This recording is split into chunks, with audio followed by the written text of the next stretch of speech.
Hello everyone. I hope I am audible to all of you. My name is Abhijit, and on behalf of Vidyalankar, I welcome all of you for the session, which is how to secure AIR within 500 in Gate. And to inform you, actually, this session is specifically for EC, EE, and IN students. Which is electronics and communication, electrical engineering and instrumentation engineering students. I myself, I work as program manager at Vidyalankar, and today the session will be conducted by Krishna Saini sir. So he has been teaching with Vidyalankar since last 3 years, and he has a huge experience. Okay, so before directly moving to the session, I would like to give you insights about Vidyalankar, because I know some of you must be from Mumbai. Some of you must be from others, other districts of Maharashtra, or maybe from Pan India location. Those of you who are from Mumbai, they already know Vidyalankar. Okay, can I go to the next slide? So I'll give you a brief introduction about Vidyalankar. So this is about Vidyalankar. So Vidyalankar has been established in 1960 by Professor C.S. Deshpande, Chandrasekhar Deshpande, and Dr. Sanjeevani Deshpande, and they have started in a rented classroom with only 2 students, which was in Dadar. So we have our head office at Dadar at Pearl Center, and now they have started this Vidyalankar with only one single motto, which is knowledge is the only ornament. And today, if you see, can I go to the next slide? So today, if you see Vidyalankar as a group, so we have these many groups today. We have Vidyalankar classes and publication, where we train students for various competitive exams, pan India national level competitive exams. VII is our international education vertical. Then we have a polytechnic college, which is Vidyalankar Polytechnic. Then we have an engineering college, which is Vidyalankar Institute of Technology. Then we have VSIT, which is Vidyalankar School of Information Technology. Congo is again our digital vertical, where we develop digital learning app. Then we have Admit Abroad, where we basically train students for getting selected in universities abroad. Skillville is one of the vertical of Vidyalankar, where we train students with skill development courses. And VSB, which is Vidyalankar School of Business and for management courses. So if you see, can I go to the next slide? So if you see today, Vidyalankar as a group, we service more than 30,000 plus students every year. We have 1,000 plus employees, and we have a legacy to carry on. Now this year we have completed 59 years. So Vidyalankar was established in 1960. Okay, can I go to the next slide? Yeah, great. So today's session will be taken by Krishna Saini sir. So you all know, like some of the students from Mumbai must already know him. He has done his MTech from IIT Roorkee. Uh, he has secured AIR of 350 in GATE ECE. He has also cleared the engineering services written. Okay, he has qualified in engineering written services, IES. And he has a teaching experience of 3 years, and he is very young, very dynamic. आप सबसे may be 4-5 साल senior होंगे, ठीक है. So I think you all will connect to him very nice. So now I will hand over the session to Krishna sir. जिन लोगों का भी क्वेश्चन है, if you have any question, if you have any doubt, if you have any question related to subjects and anything, okay, so you keep your question till the end of the session. He have a small presentation to share with you, where you will understand all the details, how to study, how to prepare your schedule and everything. So finally, after the session, we will take all your questions. Okay, so अभी मैंने chat box फिलहाल के लिए disable किया है, लेकिन जैसे session खत्म होगा मैं चैट बॉक्स एनेबल कर दूंगा और आप लोग अपना क्वेश्चंस पूछ सकते हो. ठीक है, जितना क्वेश्चंस आप लोगों को है उतना क्वेश्चंस आप लोग पूछ सकते हो. So over to you Krishna. Okay, thank you, Abhijit. Yeah. Hello, everyone. Good evening to all of you. My name is Krishna Saini, and welcome to this webinar on how to secure under 500 rank in GATE 2021. Before starting this session, let me tell you why this webinar is very important for each and everyone who is preparing for GATE 2021. Because what I believe, and we all understand, that guidance is very important for one's success. If we have proper guidance, one can do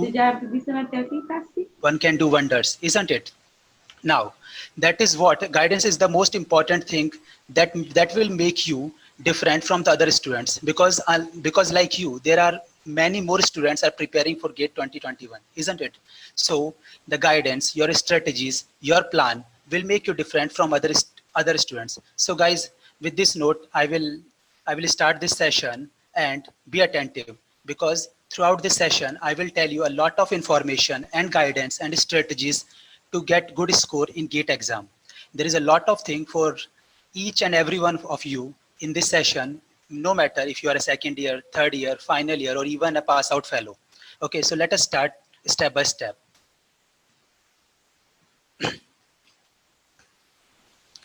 So what's new with the GATE 2021? There are two important things that is new in this GATE 2021.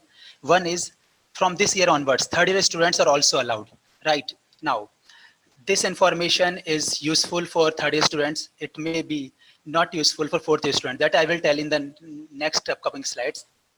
Apart from this, from this year onwards, you can give exam in more than one exam. Like you can give exam in 2 subjects, depending on the combination. You can check it on the website. Other than this, there is no change in the exam pattern. The same thing, like the 65 questions out of 100 marks will be there. We will talk about this exam pattern in the upcoming slides. Right, GATE 2021 dates are also declared. So totally we have 6 months left for the GATE preparation. Okay, so this year IIT Bombay is going to conduct GATE 2021. Before this, 6 times IIT Bombay is conducted GATE exam.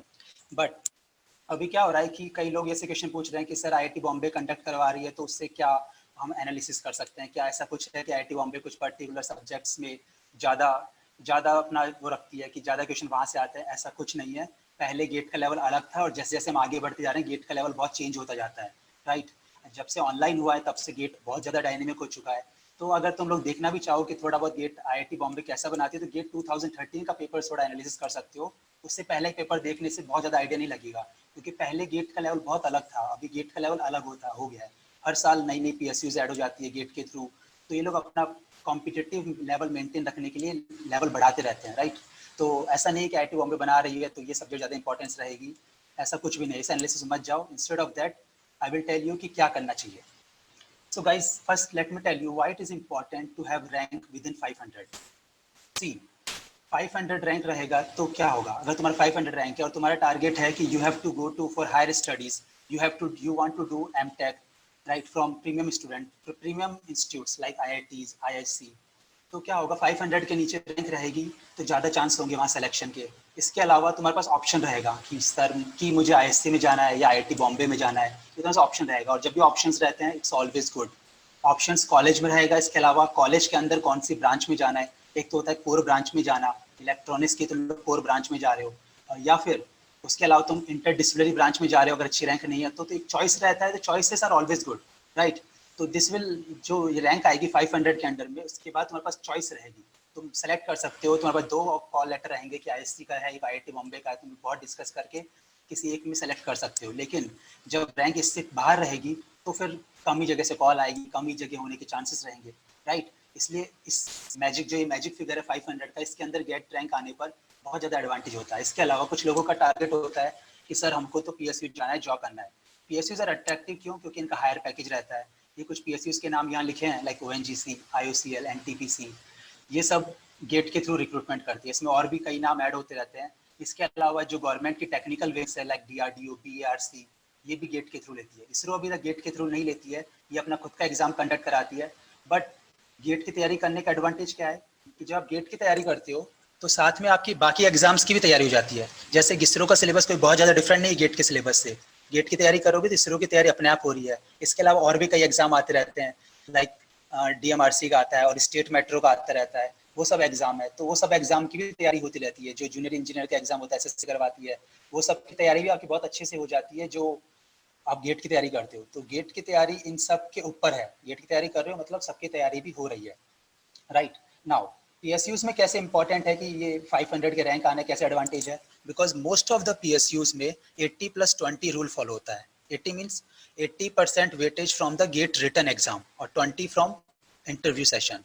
Now अगर अच्छी rank है तो 80% जो weightage है वो ज़्यादा रहेगा, right. उसके अलावा फिर तुम्हें बस कहाँ पे स्कोर करना है, इंटरव्यू में स्कोर करना है। अगर पहले रैंक ही अच्छी नहीं है, ओके, पहले रैंक ही अच्छी नहीं रहेगी तो फिर वही प्रॉब्लम हो जाएगी, सिलेक्शन कॉल नहीं आएगी। उसके अलावा आएगा भी, मार्जिन पर रहोगे तो 80% का जो फिगर है वो थोड़ा वहाँ मैटर कर जाता है। ठीक है, कुछ पीएसयूज है जैसे बीआरसी है, डीआरडीओ है, ये सब गेट का स्कोर मैटर नहीं करता। यहाँ पे सीधा जाते ही आपका सिलेक्शन, एक बार अगर इंटरव्यू कॉल आ गई तो वहाँ पे सिर्फ इंटरव्यू का वेटेज रहता है, बट मोस्ट ऑफ द जो पीएसयूज है वहाँ पे ये मैटर करता है।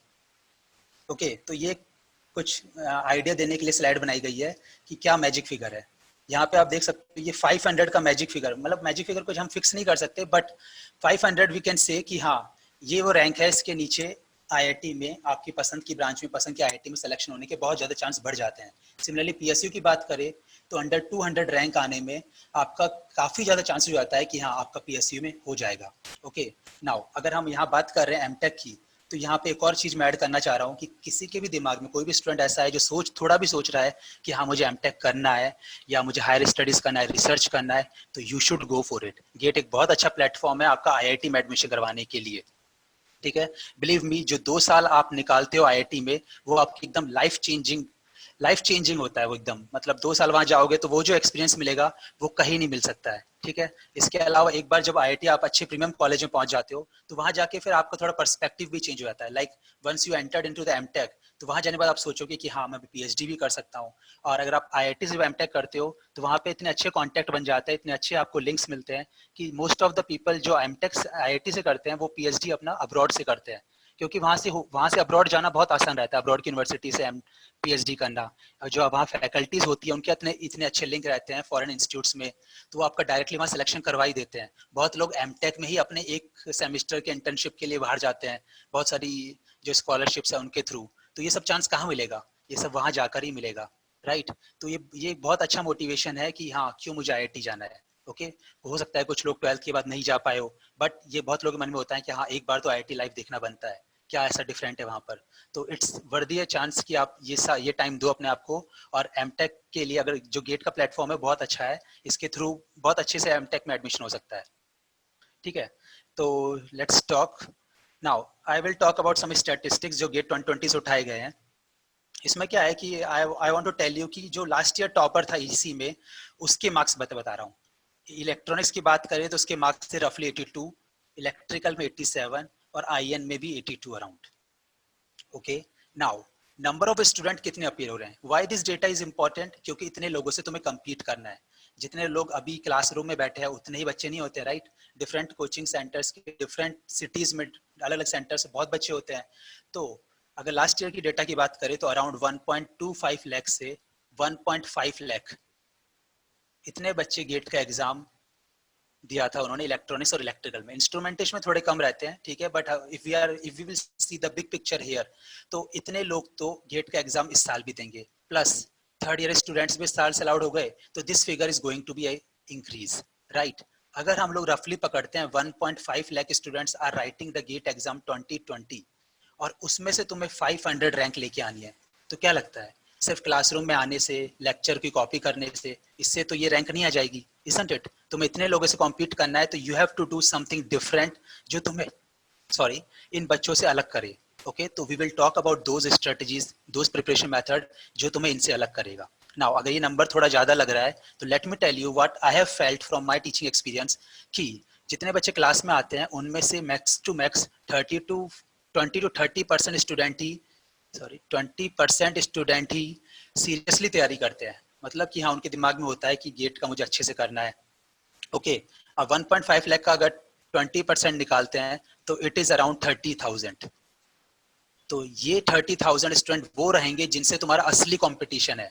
बाकी स्टूडेंट एग्जाम दे रहे हैं बट असली कंपटीशन तुम्हारा इन 30,000 स्टूडेंट से रहेगा और इनमें से तुम्हें 500 रैंक लेके आनी है। और वो 500 रैंक लाने के लिए तुम्हें खुद की कुछ स्ट्रेटेजीज बनानी पड़ेगी, खुद की कुछ रूटीन बनाना पड़ेगा, सेल्फ डिसिप्लिन रखना पड़ेगा, वो सारी बातें हम आगे डिस्कस करेंगे। तो ये फिगर दिमाग में रखो कि हाँ मुझे कितने लोगों से कॉम्पीट करना है, मुझे क्या रैंक लेके आनी है। ओके, इसके अलावा जब आपके दिमाग में एक फिगर होता है कि हाँ मुझे ये रैंक लेके आनी है, लाइक जब मैं तैयारी करता था मैं अपने दिमाग रखता था कि I have to get 2 digit rank, ऐसे एक फिगर दिमाग में रखते हो जब तुम लोग कि हाँ I have to get single digit rank. तो ये फिगर लाने से क्या होता है, आपको सेल्फ मोटिवेशन मिलती है, आपको समझ में आता है कि सिंपल तैयारी करने से तो ये रैंक नहीं आने वाली है, I have to do something differently.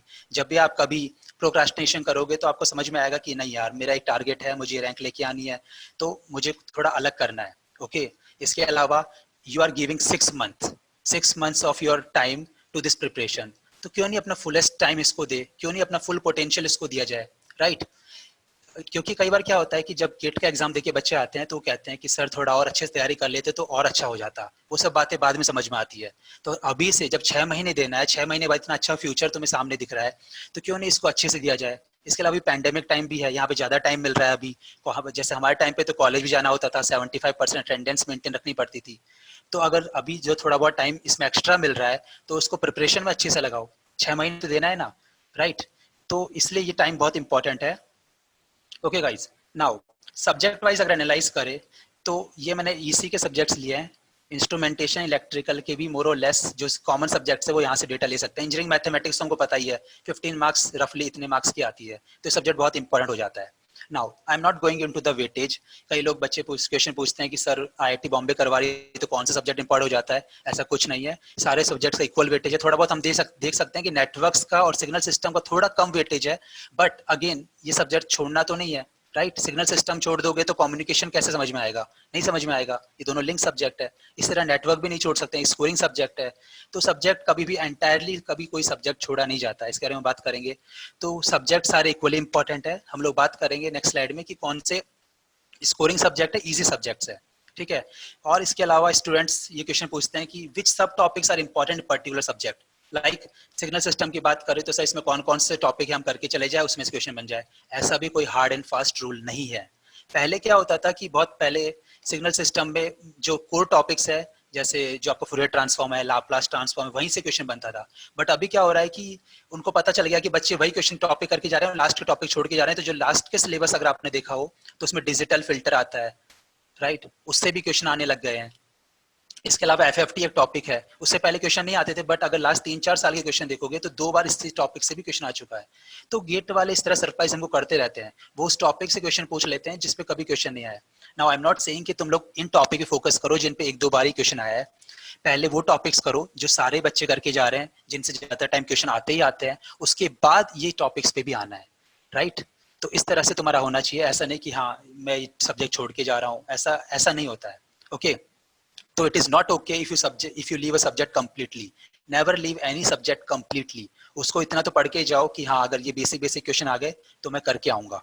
Okay, now कि ये इतने सब्जेक्ट तुम्हारे सामने है, तो सर इनमें से कोई तो होगा जो हम अच्छे से ज्यादा कर सकते हैं, थोड़ा बाकी थोड़े कम करके जाए। तो वो सब्जेक्ट की लिस्ट ये है, ये कुछ है हाई वेटेज सब्जेक्ट जो मैं मानता हूँ कि ये ईजी है प्लस स्कोरिंग सब्जेक्ट है। इसमें कौन कौन से आते हैं आपके? Mathematics, network theory, signal system, control system, general aptitude fix है, 15 मार्क्स का आना ही आना है। ओके, इसको तो हमेशा रोज ही कभी कभी सॉल्व करते रहना चाहिए। ओके, डिजिटल इलेक्ट्रॉनिक्स, ये कुछ सब्जेक्ट्स है, ये बहुत इजी है, फॉर्मूला बेस्ड क्वेश्चन इन पे से आता है, एक बार प्रैक्टिस कर लोगे इनके तो बहुत अच्छे से इनमें स्कोर कर सकते हो। बाकी सब्जेक्ट्स में थोड़ा देखना होता है, बट ये कुछ स्कोरिंग सब्जेक्ट है, इनको कभी मत सोचना कि हाँ ये छोड़ के जाना है, इनको करके जाना है। ऑलराइट, चलो, तो हम लोग अभी समझते हैं कि क्या गलतियां बच्चे करते हैं गेट की तैयारी के दौरान। सबसे पहली गलती, प्रीवियस ईयर क्वेश्चन को बिल्कुल नहीं छूते हैं। क्लास में बच्चे आते हैं और दूसरे टेक्स्ट बुक सॉल्व करने लग जाते हैं, लाइक पूछते हैं कि सर हम कोई स्टैंडर्ड बुक सॉल्व करें क्या, किसी भी सब्जेक्ट स्टैंडर्ड बुक। अभी इतना टाइम नहीं है यार, 6 मंथ्स यू हैव। 6 मंथ्स में अगर स्टैंडर्ड बुक सॉल्व करने लगोगे तो you will not get much time to, तो एक ही सब्जेक्ट करते रह जाओगे, राइट? हमें सारे सब्जेक्ट करने हैं, तो स्टैंडर्ड बुक्स को अभी नहीं छूना है। ओके, कोई टॉपिक समझ में नहीं आ रहा है, जैसे कोई छोटा मोटा टॉपिक उसकी थ्योरी देखनी है तो स्टैंडर्ड बुक्स को रेफर कर लो या यूट्यूब पे वीडियो देख लो, लेकिन बुक्स को मत छो। अभी क्लास नोट्स जितना पढ़ाया जा रहा है उतना इनफ है। ओके, इसके अलावा क्या हमें कोई दूसरी रेफरेंस बुक सॉल्व करनी चाहिए, कोई लोकल ऑथर बुक सॉल्व करनी चाहिए, यूनिवर्सिटी बुक सॉल्व करनी चाहिए? वो सब भी नहीं करना चाहिए। University and GATE exam are totally different approach. Okay, GATE के एग्जाम के लिए पर्टिकुलर स्ट्रेटेजी चाहिए, यूनिवर्सिटी एग्जाम से वो नहीं मिल पाएगी। ठीक है, यहाँ थोड़ा न्यूमेरिकल अप्रोच होनी चाहिए, थोड़ा आंसर लाना है हमको थोड़ा फास्ट कैलकुलेशन करनी है। ओके, तो क्या करना चाहिए, फिर प्रैक्टिस कहाँ से की जाए? तो व्हाट आई विल सजेस्ट, जैसे जैसे आपकी क्लास चलती रहती है, सबसे पहले सॉल्व करना चाहिए आपको GATE previous year paper. GATE previous year solve करो, इससे तुम्हें असली आइडिया लगेगा कि हाँ गेट का लेवल क्या है, उसके क्वेश्चंस का लेवल क्या है। तुम्हें पता चलेगा कि हाँ गेट में इजी क्वेश्चन भी आते हैं। नहीं तो क्या होता है, कई बच्चों को तो ये डर लगता है गेट का पेपर बहुत टफ है। ऐसा नहीं है, गेट के पेपर में इजी क्वेश्चन भी होते हैं, एक बार देखो तो सही गेट का पेपर। ओके, तो गेट प्रीवियस ईयर पेपर करोगे तो पता चलेगा कि हाँ यार इतने क्वेश्चन मैं कर सकता हूँ, इतने टफ पढ़ेंगे थोड़ा और मेहनत करके कर सकते हैं, इतने मार्क्स तो मैं ले ही आऊंगा। एक ऐसा आइडिया लगता है हमको कि, तो उससे कॉन्फिडेंस आता है। तो इसलिए पक्का से गेट पेपर तुमको सबसे पहले करना चाहिए ना। अगर कोई इलेक्ट्रॉनिक्स का स्टूडेंट है तो उसने इलेक्ट्रॉनिक्स से कर लिया गेट के पेपर, उसे और क्वेश्चन करने हैं तो इलेक्ट्रिकल के गेट पेपर सॉल्व करो जो कॉमन पेपर है, इंस्ट्रूमेंटेशन के सॉल्व करो। ओके, ये कोई कम थोड़ी है, इतना कर लोगे फिर भी तुम्हें और क्वेश्चन चाहिए तो और पेपर उठा लो, इसरो के पेपर उठा लो। और पेपर चाहिए तो आईएएस के प्रीवियस ईयर क्वेश्चन उठा लो। अगर और भी करना है, जितनी मेहनत करनी है उतना कम है यहाँ तो, लेकिन एक स्टेप बाय स्टेप चलो, पहले ये करना है, उसके बाद यहाँ जाना है, फिर ये करना है, फिर और भी करना है, किसी टॉपिक पे और महारत हासिल करनी है तो यहाँ जाओ। ओके, तो ये सब चीजें तुम्हें एक्सपर्ट बनाती है सब्जेक्ट में। ये नहीं कि अब तुम लोग सिर्फ थ्योरी पढ़ रहे हो, क्वेश्चन नहीं कर रहे हो। क्वेश्चन करने से तुम्हें अपनी असली गलतियां पता चलेगी। ओके, तो एक बार मैंने कैलकुलेशन की थी, अगर कोई ये सारे सब्जेक्ट्स ये सारे क्वेश्चंस करता है तो उसके पास करीब 5K से 6K क्वेश्चन होते हैं पर सब्जेक्ट। हर सब्जेक्ट के इतने क्वेश्चन मिल जाते हैं उसके पास। तो देखो इट्स अ ह्यूज नंबर। एक सब्जेक्ट के अगर 5 से 6 हजार क्वेश्चन कर रहे हो तो क्वेश्चन कहाँ से बचेगा, सारे क्वेश्चन उसमें कवर हो जाएंगे। तो बिलीव मी गाइस कि कहीं और जाने से अच्छा पहले जो तुम्हारे पास अवेलेबल है वो मटेरियल करो, ईसी इलेक्ट्रिकल इंस्ट्रूमेंटेशन। उसके बाद फिर लगे तो फिर हमें यहाँ बाकी जगह जाना है, इसरो आईएएस के पेपर पर। ओके, तो बाकी क्वेश्चंस जो रेफरेंस बुक है, लोकल ऑथर्स, वो सब हटा दो, अभी वो यूनिवर्सिटी तक ही था, उसको यहाँ गेट के लिए बिल्कुल नहीं देखना है। Okay, now second important strategy क्या है, जो पहले हमने बात कर ली get previous year question paper नहीं करते हैं, वो करना चाहिए। ठीक है, उसी में अगर हम थोड़ी और बात करें कि कब सॉल्व करना चाहिए, तो जब आपका सब्जेक्ट चल रहा है क्लास में, सपोज अभी टीचर पढ़ा रहा है तो जो जो टॉपिक पढ़ाता गया उसके टॉपिक के साथ साथ ही प्रीवियस ईयर करते रहो। ठीक है, एक बार तो तभी कर दो जब क्लास में चल रहा है। इससे क्या होगा कि कोई डाउट रहेगा तो आपस में डिस्कस कर सकते हो ग्रुप में, या फैकल्टी से डिस्कस कर सकते हो। उसके बाद जब दोबारा करोगे तब तुम्हें और एडवांटेज रहेगा, उसमें स्टार मार्क कर लेना कि हाँ मुझे इस क्वेश्चन में प्रॉब्लम आई थी, उसको दोबारा करो। तो ये बहुत हेल्पफुल टेक्निक है। ठीक है, गेट के ऊपर एक बार करोगे, दोबारा करोगे, थोड़ा और समझ में आएगा। उस क्वेश्चन को स्टार मार्क कर लो जो अच्छे क्वेश्चन थे। इससे क्या होता है कि तुम्हें गेट का एक आइडिया लगता है कि हाँ क्वेश्चन ऐसे पूछे जा सकते हैं, इस तरह से क्वेश्चन। कई बार क्या होता है गेट वाले हमको डराने के लिए बहुत बड़े बड़े क्वेश्चन लिख देते हैं, जबकि उनका आंसर जब देखोगे तो बहुत शॉर्ट में आंसर रहता है। तो ये वो अपने को मेंटली चेक करते हैं कि बच्चा कितना स्ट्रांग है मेंटली। ओके, बड़े क्वेश्चन देख के कभी एग्जाम में डरना नहीं है। मोस्ट ऑफ द टाइम जब भी कोई बड़ा सा डायग्राम, बड़ा सा क्वेश्चन दिया होता है तो उसका आंसर एक सिंपल फॉर्मूला बेस होता है, बहुत ही सिंपल तरीके से सॉल्व हो जाता है। ओके, चलो तो नेक्स्ट हम चलते हैं कि नोट्स टेकिंग स्ट्रेटजी, इसमें हमें क्या करना चाहिए। देखो क्लास चल रही है, तुम लोग अपने क्लास नोट्स तो बना ही रहे हो। ओके, क्लास नोट्स बनाओ जैसे से पढ़ाते जा रहे हैं। ठीक है, क्लास नोट्स भी अच्छे से बनाओ। जैसे क्लास में मैं क्या रेफर करता हूँ कि अगर कोई न्यूमेरिकल सब्जेक्ट है जैसे मैथ्स, तो अगर कोई टीचर ने क्वेश्चन सॉल्व करने को दिया है तो उसे कभी क्लास नोट्स में सॉल्व मत करो, पहले उसे रफ में सॉल्व करो, फिर करेक्ट आंसर आए तो उसे फेयर में सॉल्व करो। तो इस तरह से तुम्हारे class notes neat and clean होने चाहिए, क्योंकि रिवाइज इससे करना है ना। अगर उसमें थोड़ा बहुत काटा पीटी रहेगी, खराब रहेगा, तो रिवाइज करते टाइम हमारा टाइम वेस्ट होगा, उसको देखना पड़ेगा, बहुत मेहनत करनी पड़ेगी। इसलिए उस हिसाब से सोचो, एक रफ कॉपी साइड में रखो, जब न्यूमेरिकल सॉल्व करना हो तो पहले वहां सॉल्व करो और फिर अच्छे से। तुम्हारे क्लास नोट्स मतलब नीट एंड क्लीन होना चाहिए। ठीक है, नाउ क्लास नोट्स बन गए, बट जब हम रिवीजन करते हैं तो खुद सोचो कि सपोज कि 3-4 दिन बाद तुम्हारा गेट का एग्जाम है, तब क्या करोगे। अभी रिवीजन का टाइम ही रहेगा, मोस्ट ऑफ द टाइम हम रिवीजन ही करते हैं गेट से पहले। ओके, तब अगर तुम क्लास नोट से रिवाइज कर रहे हो तो it will be totally a time wasting process. क्यों? क्योंकि एक क्लास नोट्स कम से कम एक कॉपी होगी, राइट, एक से ज्यादा भी हो सकती है। एक कॉपी अगर तुम एग्जाम से पहले रिवाइज कर रहे हो तो 3-4 घंटे लेगी, और उससे दिमाग इतना टायर्ड हो जाएगा कि बाकी सब्जेक्ट रिवाइज ही नहीं कर पाओगे। जबकि होना क्या चाहिए कि गेट के एग्जाम से पहले हर रोज सारे सब्जेक्ट रिवाइज होने चाहिए। वो कैसे हो सकता है? उसके लिए तुम्हें बनाने पड़ेंगे शॉर्ट नोट्स। ये बहुत गलती करते हैं लोग, शॉर्ट नोट्स नहीं बनाते हैं, इससे उनका रिवीजन नहीं हो पाता है। नाउ शॉर्ट नोट्स क्या होता है? शॉर्ट नोट्स मतलब कि जो तुम्हारे मेन नोट्स है, क्लास नोट्स है, उसमें से तुम इसके अंदर सारे फॉर्मूलाज लिख लोगे, जितने भी फॉर्मूलाज है A to Z सारे फॉर्मूलाज लिख लोगे। इसके अलावा कोई थ्योरम है वो तुम लिख लोगे, कोई इंपॉर्टेंट रिजल्ट है राइट, जो तुम्हें याद रखना है। जैसे रिजल्ट क्या हो सकता है, जैसे साइनोसॉइडल वेव, स्क्वायर वेव, इनके एवरेज वैल्यू, आरएमएस वैल्यू, ये रिजल्ट याद ही रखो। एग्जाम में जाके सॉल्व थोड़ी करोगे कि हाँ सर मैं एग्जाम में जाके सॉल्व करूंगा, सिंपल ही तो है, सारे बेसिक से करना, ऐसा नहीं होता है। कुछ रिजल्ट आपको याद भी रखने पड़ते हैं। ओके, तो ये कुछ छोटे मोटे रिजल्ट हमेशा याद रखो, RMS value, average value, peak value, ये सब हमेशा रिजल्ट याद रखो। ओके, और ये सब अपने शॉर्ट नोट्स में डाल दो। इससे क्या होगा कि जब भी तुम शॉर्ट नोट्स, अब तुम्हें सिर्फ शॉर्ट नोट्स रिवाइज करना है। एक बार क्लास नोट्स से अगर सारे नोट्स फॉर्मूलाज इसके अंदर आ गए शॉर्ट नोट्स को, तो क्लास नोट्स बंद किया, सिर्फ अब शॉर्ट नोट्स रिवाइज करना है। अब सपोज एक सब्जेक्ट हो चुका है, दूसरा सब्जेक्ट स्टार्ट हो गया, तो वी ऑल नो कि हमारा दिमाग भूलने में बहुत ज्यादा तेज होता है। We all are very good at forgetting, isn't it? तो जो सब्जेक्ट स्टार्ट होता है तो हम पहला सब्जेक्ट भूल जाते हैं, फिर हम बाद में लगता है वो भूल गए। तो उसका तरीका यही है कि शॉर्ट नोट्स बीच बीच में रिवाइज करते रहो। जब भी तुम्हें टाइम मिला, थोड़ा सा टाइम मिला, 1 घंटा है, क्या किया जाए, शॉर्ट नोट्स रिवाइज कर लिया। ऐसे ही जब मल्टीपल सब्जेक्ट हो जाए तो आज रिवाइज करना है, पहला सब्जेक्ट भूल रहे हैं, शॉर्ट नोट्स रिवाइज कर लिया। जितना बार शॉर्ट नोट्स रिवाइज करोगे उतने अच्छे से फॉर्मूला, जितने भी चीजें हैं वो कभी तुम नहीं भूलोगे। कई बार क्या होता है कि गेट में सिंपल फॉर्मूला बेस्ड क्वेश्चन आ जाता है। फॉर्मूला बेस्ड क्वेश्चन मतलब सीधा एक फॉर्मूला लगाओ और आंसर लो, 1 नंबर 2 नंबर जो भी है। नाउ खुद सोचो कि अगर कोई फॉर्मूला बेस्ड क्वेश्चन आया और तुम्हारे दिमाग को इतना तो याद आ रहा है कि मेरे नोट्स में, क्लास नोट्स में फॉर्मूला था, लेकिन तुम्हें याद नहीं आ रहा है, तुम समहाउ कोई न्यूमरेटर या डिनोमिनेटर पार्ट भूल रहे हो, ठीक है, समहाउ देयर इज चांस, क्योंकि तुमने बहुत ज्यादा रिवाइज नहीं किया है, तो ये बहुत ज्यादा चांस हो सकता है फॉर्मूला भूल रहे हो। नाउ जब तुम गेट का एग्जाम देके आओगे तो इससे खराब फीलिंग कोई नहीं हो सकती कि तुमने कुछ क्वेश्चंस बिकॉज तुम्हें फॉर्मूला याद नहीं था इसलिए छोड़ के आ गए। इससे खराब फीलिंग कुछ नहीं हो सकती है, और बस वहीं तुम पीछे रह जाओगे।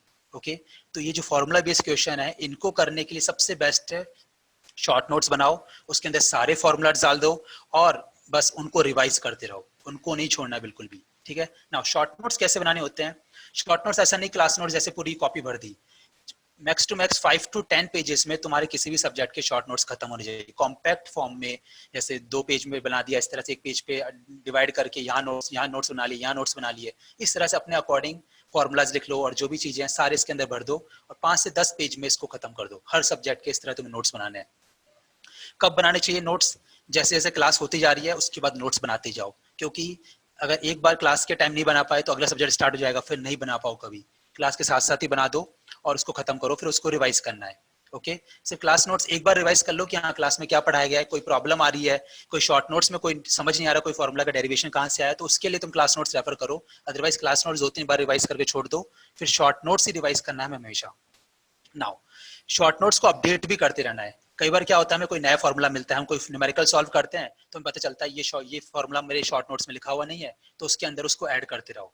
ठीक है, एक बार बना लिया तो उसे खत्म नहीं, उसे अपडेट करते रहो। कई बार क्या होता है कि हम लोग को, जैसे ये फॉर्मूलाज तो मुझे अपने टाइम बहुत कंफ्यूजिंग होते थे, साइन 3x का फॉर्मूला क्या होता है, कॉस 3x का फॉर्मूला क्या होता है, ये याद करना मेरे लिए बहुत टफ था। ये तो शॉर्ट नोट्स थे जिनकी वजह से ये फॉर्मूला मुझे याद रहे, अदरवाइज ये फॉर्मूला मुझे कभी याद ही नहीं होते थे। अभी ये फॉर्मूला क्या है कि कई बार हम न्यूमेरिकल करते हैं तो आ जाता है इनकी यूज, राइट?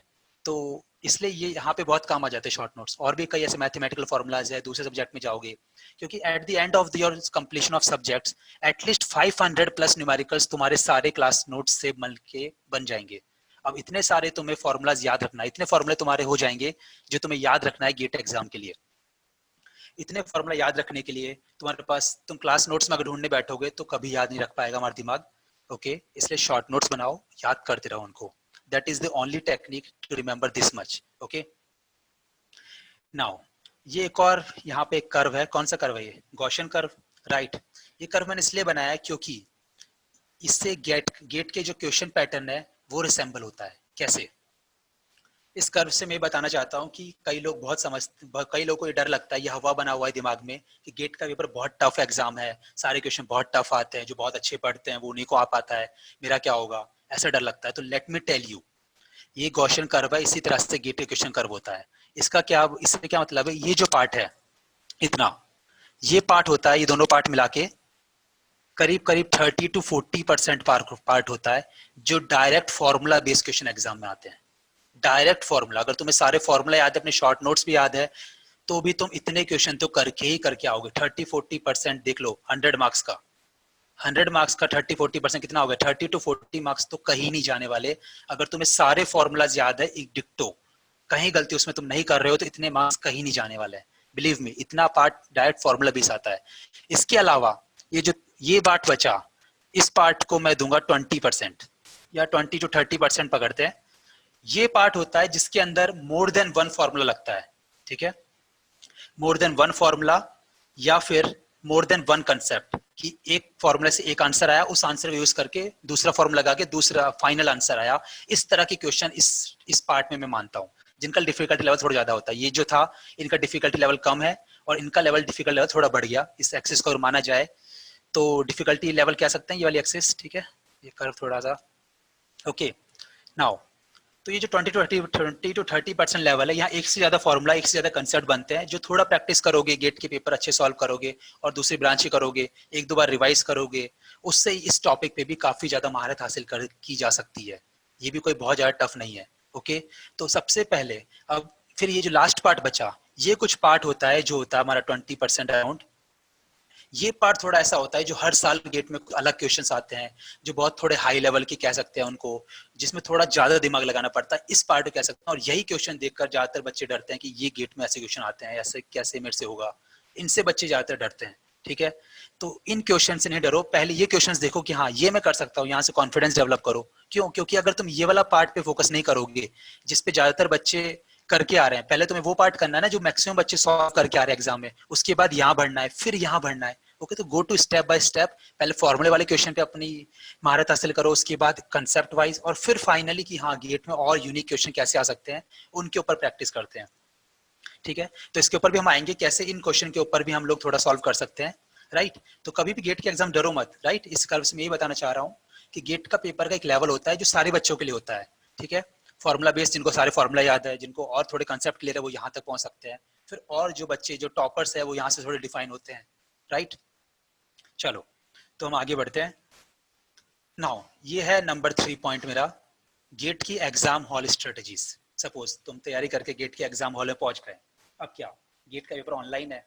राइट, तुमने पेपर ऑन किया तो कई बातें हम लोग को पहले से तैयार करनी होती है ताकि हम एग्जाम में जाके सरप्राइज ना हो। तो मैं थोड़ा बता देता हूँ, तुम लोग को आइडिया देता हूँ कि गेट का पेपर थोड़ा कैसा होता है, बस तुम लोग को पता ही है। Okay now we all know 65 question आने वाले हैं 100 मार्क्स के। 65 में 55 टेक्निकल होते हैं, 10 नॉन टेक्निकल। 10 नॉन टेक्निकल में 5 क्वेश्चन होंगे 1 मार्क्स के और 5 क्वेश्चन होंगे 2 मार्क्स के। तो यहाँ से हो गए 10 मार्क्स और यहाँ से हो गए 5 मार्क्स, टोटल हो गया है 15 मार्क्स का। ओके नाउ ये जो 55 क्वेश्चंस है ये कितने का बचा फिर 85 मार्क्स का।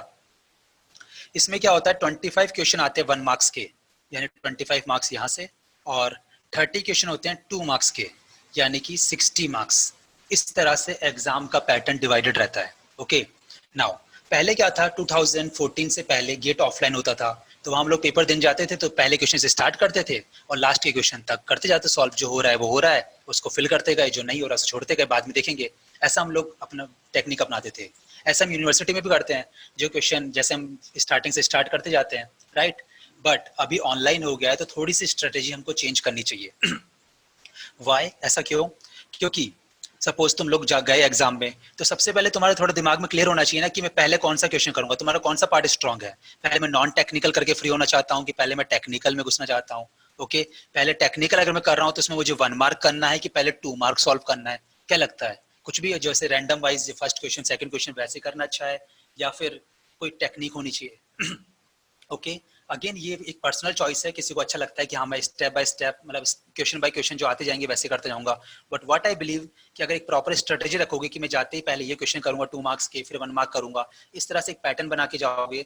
और उसमें भी अगर मान लो तुमने 1 मार्क स्टार्ट कर दिया तो उसको कितना टाइम देना है, ऐसा तो नहीं है 25 मार्क्स क्वेश्चन को तुम 1 आवर 1.5 आवर इतना टाइम दे रहे हो, ऐसा नहीं दे सकते ना, हर चीज का एक टाइम होना चाहिए। Okay now what I personally believe कि सबसे हमको जो 1 मार्क क्वेश्चन है उनको सबसे लास्ट में करना चाहिए, क्योंकि सपोज लास्ट के 5 मिनट या 2 मिनट्स बचे हैं और तुम्हारे पास 2 क्वेश्चन है, एक 1 मार्क का है 2 मार्क का है, तो क्या लगता है को दिमाग हमारा किसमें थोड़ा तेज काम करेगा? लास्ट का टाइम है, एग्जाम प्रेशर भी है, तो देयर इज हाई प्रोबेबिलिटी कि जो 1 मार्क क्वेश्चन है उसको तुम लोग ज्यादा अच्छे सॉल्व कर सकते हो instead of 2 mark question.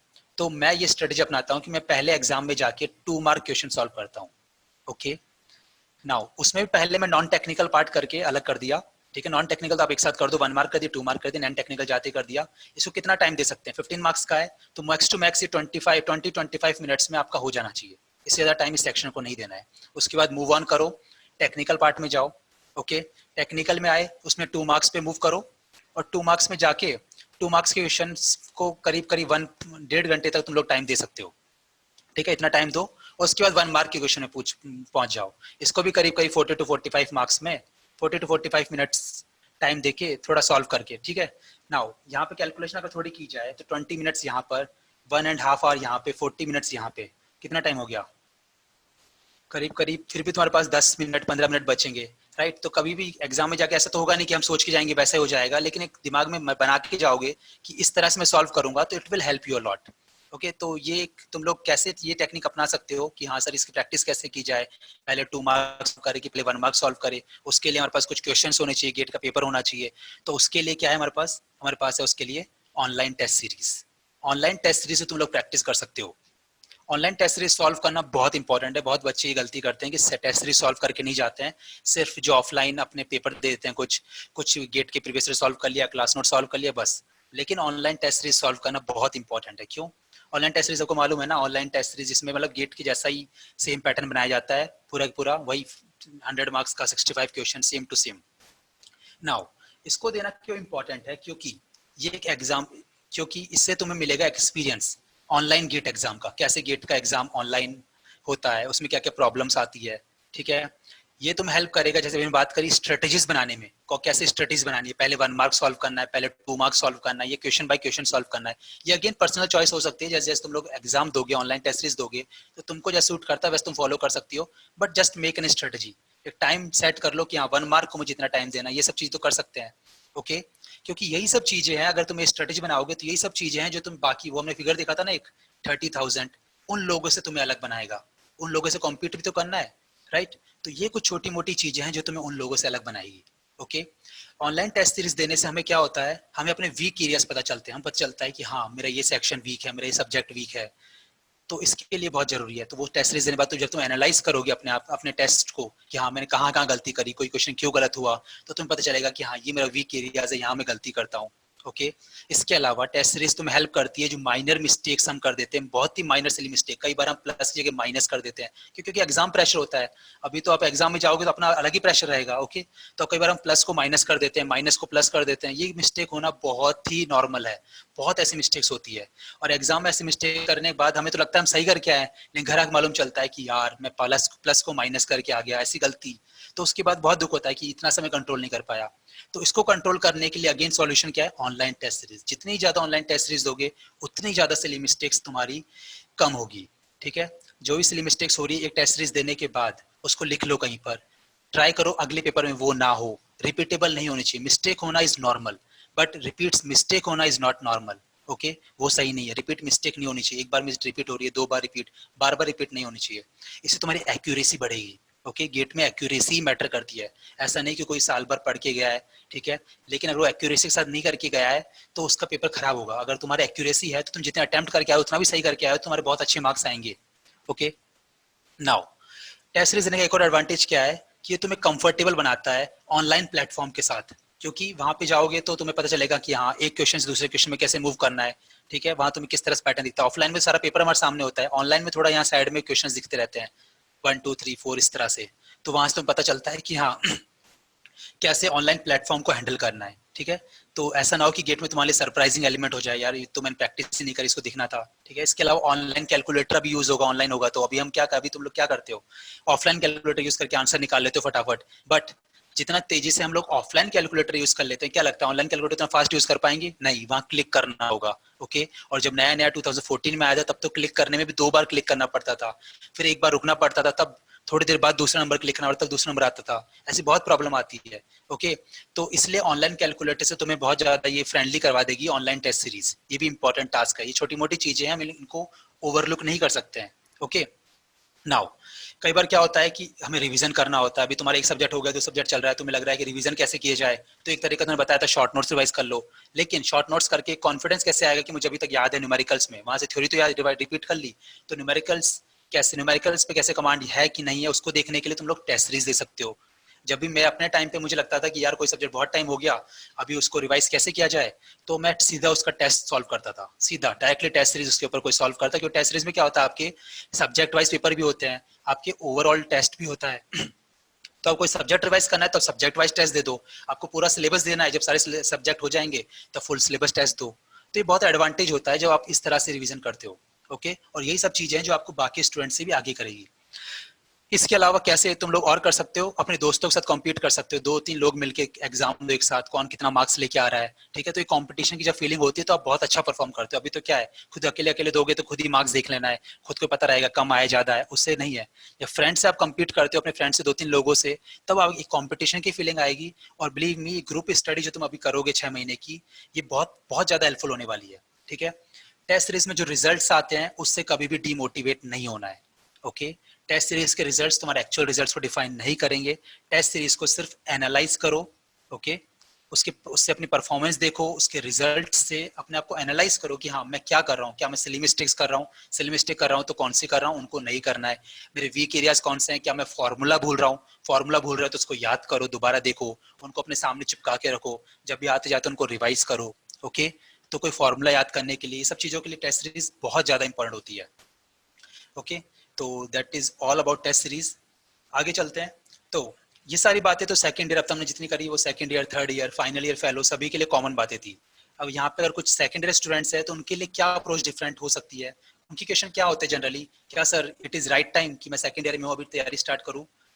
Gate की तैयारी जितना जल्दी करोगे उतना अच्छा है। इवन ये थर्ड ईयर वाला जो स्टेप अभी आया ये बहुत पहले अलाउड था 2013 तक, उसके बाद ही बंद किया गया, थर्ड ईयर में अलाउड नहीं किया, इन्होंने फिर से वापस अलाउड किया है। ये बहुत अच्छा कंसेप्ट है, आपको 2 चांस मिलते हैं पास आउट होने से पहले, और आप थर्ड ईयर सेकेंड ईयर में अगर स्टार्ट कर दोगे थोड़ा थोड़ा भी, अगर एक साल में आपने 2-3 सब्जेक्ट भी तैयार कर लिए सेकेंड ईयर के भी सब्जेक्ट तैयार कर लिए, तो it will be very helpful. जब आप थर्ड ईयर में आप आओगे तो कितना ज्यादा हेल्पफुल हो जाएगा सब, राइट। अभी थर्ड ईयर वालों के पास 6 मंथ्स है, सेकेंड ईयर वालों के पास पूरे 1.5 ईयर है, तो obviously it is very advantage, जितना आप जल्दी स्टार्ट करोगे उतना अच्छा होता ही है, right. Should I join classes, ये क्वेश्चन बच्चों का बहुत होता है। नाउ इसका आंसर इस तरह से दे सकते हैं कि अभी क्या है कि क्लास में आप लोग जब कॉलेज में आते हो यूनिवर्सिटी एग्जाम से पढ़ते हो, लेकिन क्लासेस ज्वाइन करने का फायदा क्या होता है कि वहां पे आपको स्पेसिफिक अप्रोच बताई जाती है गेट के लिए, एक न्यूमेरिकल अप्रोच बताई जाती है, एक जल्दी फास्ट सॉल्व करने के तरीके बताए जाते हैं, आपके पास एक क्वेश्चंस लेवल होता है, आप बहुत अच्छा परफॉर्म करते हो जब आप क्लासेस के जो नोट्स होते हैं ना, क्योंकि उसमें क्या होता है ज्यादा न्यूमेरिकल अप्रोच रहती है, ज्यादा तेजी से आप सॉल्व करते हो, तो ये आपको यूनिवर्सिटी में भी हेल्प करता है और गेट में तो हेल्प कर ही रहा है। इसके अलावा क्वेश्चंस क्या होते हैं कि will I be able to understand subject, जो अभी तक मैंने कॉलेज में पढ़ा ही नहीं है, तो क्योंकि सेकंड ईयर के लिए फाउंडेशन कोर्स ही रहेगा तो उनको बहुत ही बेसिक से बहुत ज्यादा ही बेसिक्स पढ़ाया जाता है, तो there will not be any problem किसी भी सब्जेक्ट को पढ़ने में, वहां भी वैसे ही पढ़ाया जाएगा जैसे यूनिवर्सिटी में पढ़ाया जाता है। ओके, नाउ ये जो लास्ट क्वेश्चन है ये सभी के लिए कॉमन है कि कैसे, how can you all take advantage of this pandemic situation for a good future. See guys, अभी क्या है कि कॉलेज जाने का इतना ज्यादा लोड नहीं है, जैसे मैंने बताया था हमारे टाइम पे 75% अटेंडेंस कॉलेज की भी मेंटेन रखनी थी। ओके, इसके अलावा उसके अलावा जो प्लेसमेंट है उसमें भी जाना पड़ता था, प्लेसमेंट के लिए भी कॉलेज में क्लासेस होती थी कुछ, उसके लिए बहुत जाना पड़ता था, बहुत सारी चीजें थी, उसके बीच में गेट की तैयारी भी करनी होती थी, ठीक है। तो ये तो हमेशा तरीका है कि हाँ पास आउट होने के बाद तैयारी कर ले, लेकिन तैयार जब कॉलेज में हो और तब तैयारी करना है तो ये टाइम सबसे बेस्ट टाइम है। अभी क्या है, तुम लोग को पूरा टाइम मिल रहा है, ample amount of time you have. बस यहाँ प्रॉब्लम क्या है कि अभी क्लासरूम नहीं जाना हो रहा है, कोचिंग के क्लासरूम नहीं जाना पड़ रहा है, तो आपको घर से ही पढ़ना पड़ रहा है, और घर से पढ़ने के लिए सेल्फ मोटिवेशन बहुत ज्यादा इंपॉर्टेंट होती है, ठीक है। अदरवाइज अभी टाइम की कोई कमी नहीं है। जो लोग कहते हैं कि मेरे पास बहुत टाइम होता तो मैं ये कर लेता वो कर लेता, वो सब अभी जान गए हैं कि time was not the problem, self will was the problem. तो अगर एकदम ठान ही लिया अभी इस फील्ड में आ ही रहे हो, गेट की तैयारी करनी है 6 महीने के लिए, तो सिचुएशन का पूरा फायदा उठाओ और अपना पूरा अभी इसमें अच्छे से लगा दो। 6 महीने तैयारी करना है तो अच्छे रिजल्ट्स लेके आने हैं, अच्छे से आगे फिर सब कुछ करना है।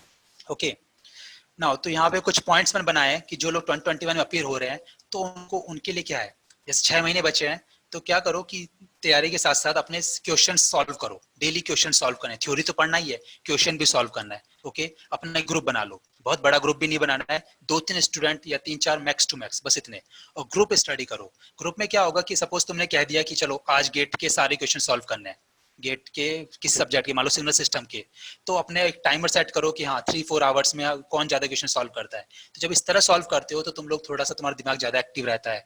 ओके, जब आप कंपटीशन रखते, जैसे कंपटीशन बात करें, competition always helps, healthy competition always helps, ठीक है। तो हमेशा हेल्दी कंपटीशन होना चाहिए। अनहेल्दी कंपटीशन खराब होता है, हेल्दी कंपटीशन हमेशा अच्छा होता है। तो 3-4 स्टूडेंट्स, 3-4 जो आपके दोस्त है जिनसे आपको अच्छी बनती है, जिनसे आप कंपटीशन लेवल आपको लगता है कि हाँ वो भी मेरे जैसा तैयारी कर सकते हैं, उनको अपने ग्रुप में लो। ओके, और फिर उसके बाद उस तरह से तैयारी करो। नाउ अभी क्या है कि तुम्हें कम से कम 5-6 घंटे और एक्स्ट्रा तैयारी करना है, मतलब क्लासरूम जा रहे हो उसके अलावा भी इतना तैयारी टाइम एग्जाम को देना ही देना है, क्योंकि 6 मंथ्स ही है तुम्हारे पास अभी। तो 6 मंथ्स में अगर इतना टाइम, ये तो मिनिमम टाइम है, इतना टाइम देना ही देना है। ओके, नाउ ये जनरल एप्टीट्यूड और मैथ्स जो है इनका वेटेज हम देख चुके हैं। जनरल एप्टीट्यूड का 15 मार्क्स का और मैथ्स का भी करीब करीब 15 मार्क्स रहता है। तो ये क्या है, थोड़े ज्यादा मार्क्स वाले सब्जेक्ट है। इनको चाहो तो डेली बेसिस पे कर सकते हो और वीकली बेसिस पे भी इनको रिवाइज करते रहो। ओके, जनरल एप्टीट्यूड ऐसी चीज है कि इसका कुछ एंड नहीं है, जितने क्वेश्चन करोगे उतना कम है। ओके, तो इसको देखते रहो अपने हिसाब से। जो 2022 में अपीयर हो रहे हैं, जैसे सेकेंडरी स्टूडेंट्स की हम बात कर रहे हैं, उनके लिए 18 मंथ्स है।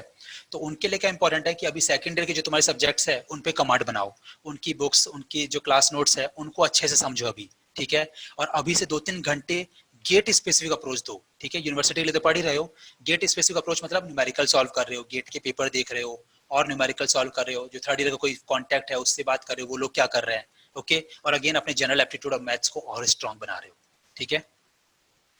नाउ तो अगर हम इस वेबिनार को थोड़ा समराइज करें तो क्या क्या हमने बातें करी। सबसे इंपॉर्टेंट, गेट के क्वेश्चंस को नहीं छोड़ के जाना है, सारे गेट के क्वेश्चन करना है, एक बार नहीं, 2 बार 3 बार स्टार मार्क करते रहो और उन क्वेश्चन को बार बार रिपीट करो, उनसे समझो कि हाँ ये क्वेश्चन क्या बोलना चाह रहा है। कई बार क्या होता है, किसी क्वेश्चन का आंसर, जरूरी नहीं कि हर क्वेश्चन का हम सॉल्व कर पाते हैं, ठीक है। कुछ क्वेश्चंस का तुम्हें आंसर देख के पता चलता है हाँ ऐसा भी होता है, फिर हम कई बिना मतलब हमसे सॉल्व नहीं होता है, हमें आंसर देखना ही पड़ता है, फिर हमें लगता है कि ये तो आंसर देखने पे सॉल्व हुआ, ऐसे एग्जाम में आए तो मैं कैसे करूंगा।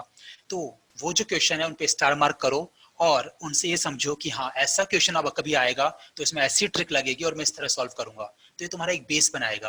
ओके, ये तुम्हें हेल्पफुल रहेगा कि कभी उस तरह का दोबारा क्वेश्चन आया तो उसको कैसे हैंडल कर सकते हैं, या उससे रिलेटेड कोई दूसरा क्वेश्चन आया तो कैसे हैंडल कर सकते हैं। तो जब भी कोई नया तरीके का तुम गेट का क्वेश्चन देखो और उसका सॉल्यूशन देख के चाहे तुम्हें आंसर मिल रहा हो, तो उससे डरना नहीं है कि हाँ सॉल्यूशन देख के मुझे आंसर मिला है, ये it's not a bad thing solution देखना। ओके, लेकिन सॉल्यूशन देख के सिर्फ उसे खत्म नहीं करना है। गेट का हर एक क्वेश्चन में एक अलग कंसेप्ट होता है, तो उसको समझ समझ के कि हाँ क्या न्यूमेरिकल लगाया गया है, क्या इसके पीछे कंसेप्ट है, क्या फंडा है, कभी ऐसा क्वेश्चन आएगा तो क्या करना है, डरना है नहीं, क्या करना है, वो सब चीजें तुम्हें समझ के उसको करना है।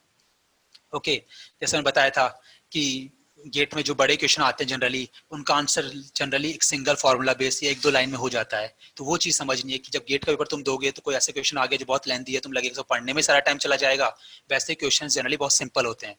तो कोई क्वेश्चन गेट के एग्जाम में छोड़ के नहीं आना है कि हाँ बहुत बड़ा है उसको कौन पढ़ेगा। ओके, समझ समझ के करना है, नहीं हो रहा ठीक है छोड़ दिया, छोड़ना इंपॉर्टेंट नहीं है, बट करना ट्राई है। ओके, नाउ ऑल्सो जब भी गेट के क्वेश्चन सॉल्व करो तो जब थोड़ी देर सॉल्व कर रहे हो आंसर नहीं आ रहा तो ऐसा नहीं डायरेक्ट आंसर दे लिया, उसको टाइम दो, 1 दिन दो, 2 दिन दो और दिमाग में रखो, सोचो क्या हो सकता है क्या नहीं हो सकता। हमारे टाइम पे तो हम लोग क्या करते थे, जो 2-3 लोगों में मिलकर स्टडी करते थे, हम लोग आंसर्स को स्टेपल कर लेते थे, क्योंकि हर बुक के पीछे आंसर्स होते हैं क्वेश्चंस के, उसको स्टेपल कर लेते थे ताकि हम आंसर देखे ही नहीं। फिर जब 10-12 दिन बाद जब कुछ होता था, नहीं मिल रहा है आंसर, किसी टीचर से डिस्कस कर लिया और आपस में भी डिस्कस कर लिया, नहीं मिल रहा आंसर, तब जाके उसको हम आंसर देखते थे। ओके, नहीं तो हमारी अप्रोच क्या होती है कि क्वेश्चन सॉल्व कर रहे हैं और नहीं हो रहा तो आंसर देख लिया। तो इससे क्या होगा, दिमाग तो ग्रो हो ही नहीं पाया हमारा, उसको तुरंत आंसर मिल गया, तो फिर अगला क्वेश्चन भी करोगे दिमाग यही सोचेगा आंसर तो ये देख ही लेगा, तो वो अपना मेहनत करेगा ही नहीं। ओके, तो दिमाग को थोड़ा और टाइम दो, उसे मेहनत करने दो। राइट, नाउ दूसरी चीज हमने क्या डिस्कस करी, शॉर्ट नोट्स। शॉर्ट नोट्स नहीं बनाने, गलती नहीं करनी है, शॉर्ट नोट्स बनाने हर एक सब्जेक्ट के, उनको टाइम टू टाइम रिवाइज करना है, उनको अपडेट करते रहना है। राइट, फिर अपने सब्जेक्ट कौन से स्टार्ट की जाए, तो जैसे हमने बात की स्कोरिंग सब्जेक्ट कौन कौन से हैं उनसे तुम स्टार्ट कर सकते हो, उनको उनके ऊपर कमांड हासिल करने के लिए टेस्ट सीरीज दे सकते हो, मॉक टेस्ट दे सकते हो, प्रीवियस ईयर सॉल्व कर सकते हो, इस तरह से कमांड बनाते जाओ। और कभी भी ऐसा नहीं होगा कि हाँ एक ही सब्जेक्ट को, ऐसा नहीं कि बहुत ज्यादा टाइम दे रहे हो, सब सब्जेक्ट को इक्वली टाइम दो, एक सब्जेक्ट को दिया फिर दूसरे को दिया, एक बार जब 2 सब्जेक्ट कंप्लीट हो जाए तो दोनों को थोड़ा थोड़ा देते रहे जो पहले हो गए हैं। राइट, किसी सब्जेक्ट को एकदम छोड़ नहीं देना है कि हाँ ये तो मेरा बेस्ट हो गया अब छोड़ दो, थोड़े दिन छोड़ दिया, लेकिन सारे सब्जेक्ट को हमें बराबर बराबर टाइम देना है। ओके, एंड ग्रुप स्टडी पे बहुत फोकस करो, ये बहुत इंपॉर्टेंट है। यहीं से तुम्हें कंपटीशन फील आएगी, क्योंकि 6 महीने बहुत टाइम तो है नहीं कि मैं अकेले अकेले सब कुछ कर लूंगा। कंपटीशन फील आएगी, तुम्हारा फ्रेंड कुछ अलग पढ़ेगा वो तुम्हें बताएगा, तुम कुछ अलग पढ़ोगे, डिस्कस करोगे, और डिस्कस करने से ही काफी चीजें तुम्हें याद हो जाती है। तुम आपस में डिस्कस करोगे, हाँ मैंने ये फॉर्मूला ऐसे सॉल्व किया, मेरी अप्रोच ये थी, इस तरह से मैंने थोड़ा फास्ट सॉल्व किया, ये टेक्निक और अपना सकते हैं अपना और अच्छा बेटर करने के लिए। तो वो सब चीजें बहुत ज्यादा हेल्पफुल हो जाती है। ओके, तो ये सारे जो पॉइंट्स है इनको कभी ओवरलुक मत करो। ओके, सिर्फ क्लासरूम में आना, जैसे हमने बात करी क्लासरूम में आना, क्लास नोट्स करना, that is not at all sufficient. तुम्हें उन 30,000 स्टूडेंट से compete करना है, उसमें से तुम्हें 500 रैंक लेके आना है, तो you have to do things differently, you have to make your strategies. Okay, 6 months, अब 6 मंथ्स ऐसा भी नहीं कि कम टाइम है किसी भी चीज के लिए। Let me tell you, 6 months is enough to get 500 ranks. Okay, तो नाउ जैसे हमने बात करी, अभी टाइम ऐसा है, तो कैसे हम लोग सेल्फ मोटिवेटेड रहे, तो हाउ टू स्टे मोटिवेटेड, क्या लगता है? यहाँ पे मेरे पास इस बात का क्या आंसर है? जब कुछ बच्चे क्वेश्चन पूछते हैं कि सर मोटिवेटेड कैसे रहे, तो इसका एक ही आंसर है, you can not be always motivated. आज तुमने वेबिनार देख लिया, कल से हो सकता है तुम लोग स्टार्ट करो प्रिपरेशन, कुछ दिन रहे, ग्रुप बना लो, ये सब चलता है, लेकिन कब तक? मोटिवेशन हमेशा नहीं रहता है। Self discipline is the key thing. Self discipline होना चाहिए। सेल्फ डिसिप्लिन है तो सब कुछ है। ओके, आप हम लोग एक दिन मोटिवेशन वीडियो देख लेते हैं, उस दिन हम लोग जिम चले जाते हैं, ये कर लेते हैं, लेकिन कब तक? ओके, तो सेल्फ डिसिप्लिन इंपॉर्टेंट है। तुम रोज जा रहे हो 6 बजे, जो भी तुम्हारा टाइम है उस टाइम जिम जा रहे हो या स्टडी कर रहे हो, तो वो जो टाइमिंग से तुमने डिसाइड कर रहे हो कि मुझे करना ही है, जो तुम्हारा उस टाइम पे मूड स्विंग्स नहीं होने चाहिए, तुम्हें करना है उस चीज को, तो करना है उस टाइम पे, चाहे कुछ भी हो, कोई भी काम रहे, अगर तुमने सोच लिया, सेल्फ डिसिप्लिन कर लिया कि मुझे करना ही करना है, वो सबसे इंपॉर्टेंट पॉइंट है। तो सबसे पहला पॉइंट आता है मोटिवेशन के लिए, बी सेल्फ डिसिप्लिन। तुम्हें सेल्फ डिसिप्लिन रहना पड़ेगा। 6 महीने तुम्हारे पास है, 6 महीने तुम अपने लाइफ की तैयारी को दे रहे हो अपने गुड फ्यूचर के लिए, तो उसको अच्छे से दो, सेल्फ डिसिप्लिन के साथ दो। ऐसा नहीं कि पढ़ रहे हैं, हाँ बाद में पढ़ लेंगे, 6 महीने अभी और कर लेंगे, ऐसा बिल्कुल भी नहीं करना है। हम इसकी ओर बात कर चुके हैं, इस टाइम का फायदा उठाओ। ओके, नाउ ग्रुप स्टडी बारे में हम बात कर चुके हैं। ग्रुप स्टडी बहुत इंपॉर्टेंट है, जो लोग साथ में कर सकते हैं वेल एंड गुड, जो नहीं कर पा रहे हैं फोन पर, वीडियो कॉल पर, ऐसे टच में रहो, व्हाट्सएप पर, उस तरह टच में रहो, वो बहुत इंपॉर्टेंट है, राइट। और शॉर्ट नोट्स को बहुत रिवाइज करो, बहुत ज्यादा शॉर्ट नोट्स रिवाइज करो, टेस्ट सीरीज देते रहो। Okay guys, so this is all from my side. Okay sir, ठीक है guys, any doubts let me know, all the best. Yeah. So thank you, Krishna. That was a nice session. So अभी हम लोग Q&A session start करेंगे। मैंने already chat box open किया है, कुछ एक आध स्टूडेंट ने क्वेश्चन भी ऑलरेडी डाला है। सो ऋषभ सिंह है, उसने क्वेश्चन पूछा है कि he is in 3rd year, so what should be his strategy? Rishabh Singh, like ये सब बातें करी, हम सब स्ट्रेटेजीज की बात करी, ठीक है। सबसे पहले स्टार्ट करो, सबसे इंपॉर्टेंट चीज वही है कि कहीं से स्टार्ट किया जाए। हम लोग सोचते रहते हैं कि स्टार्ट करेंगे करेंगे, सोचते रहते हैं, स्टार्ट करो। जब हमने सब्जेक्ट की बात करी, जो इजी सब्जेक्ट्स है वहां से स्टार्ट करो, और फिर एक बार जब स्टार्ट हो जाएगा तो अपने आप चीजें होती जाएगी। जब तक स्टार्ट नहीं करोगे तब तक चीजें फ्लो में नहीं आएगी। एक बार स्टार्ट कर दोगे तो फ्लो होता रहेगा, सारे सब्जेक्ट हो जाएंगे, और 6 महीने कब निकल जाएंगे इस तैयारी में तुम पता भी नहीं चलेगा। Okay, Hello, sir. Yes Sir, am I audible? Yes या हाँ, सर एक्चुअली मुझे पूछने का था कि अभी तो हम लोग 3rd ईयर में, एंड ये नोटिफिकेशन तो अभी अभी आया है कि 3rd ईयर वाले बच्चे भी गेट के लिए अपियर कर सकते हैं। तो मुझे बस मेरा क्वेश्चन ये था कि मतलब हम लोग कौन कौन सा सब्जेक्ट्स पे अभी ध्यान दें, बिकॉज एनीवेज हम लोग 5th सेम में हैं, कुछ सब्जेक्ट्स तो कंप्लीट भी नहीं हुए हमारे कॉलेज की तरफ से। सो ऐसा कोई स्ट्रैटेजी उस वे में बताइए कि मतलब ये सब सब्जेक्ट्स पे इस बार टारगेट करना है, बिकॉज एक्चुअल टारगेट तो 2022 रहेगा ना। अभी तो ये सिर्फ एक अटेम्प्ट के लिए 2021 वाला हम लोग एग्जाम देंगे। सो उस वे का strategy I was asking. Okay, ठीक है। अल्टीमेटली टारगेट इज गेट 2022, ऐसा है, ठीक है। बट अभी क्या है कि तुम लोगों ने सेकेंड ईयर में सब्जेक्ट्स तो पढ़े हैं, राइट, और सेकेंड ईयर सब्जेक्ट्स भी कुछ गेट के एग्जाम में आते हैं। सेकेंड ईयर में कौन कौन सा हो गया होगा? अगर इलेक्ट्रॉनिक्स के हो तो मैथ्स काफ़ी हो गई होगी, राइट।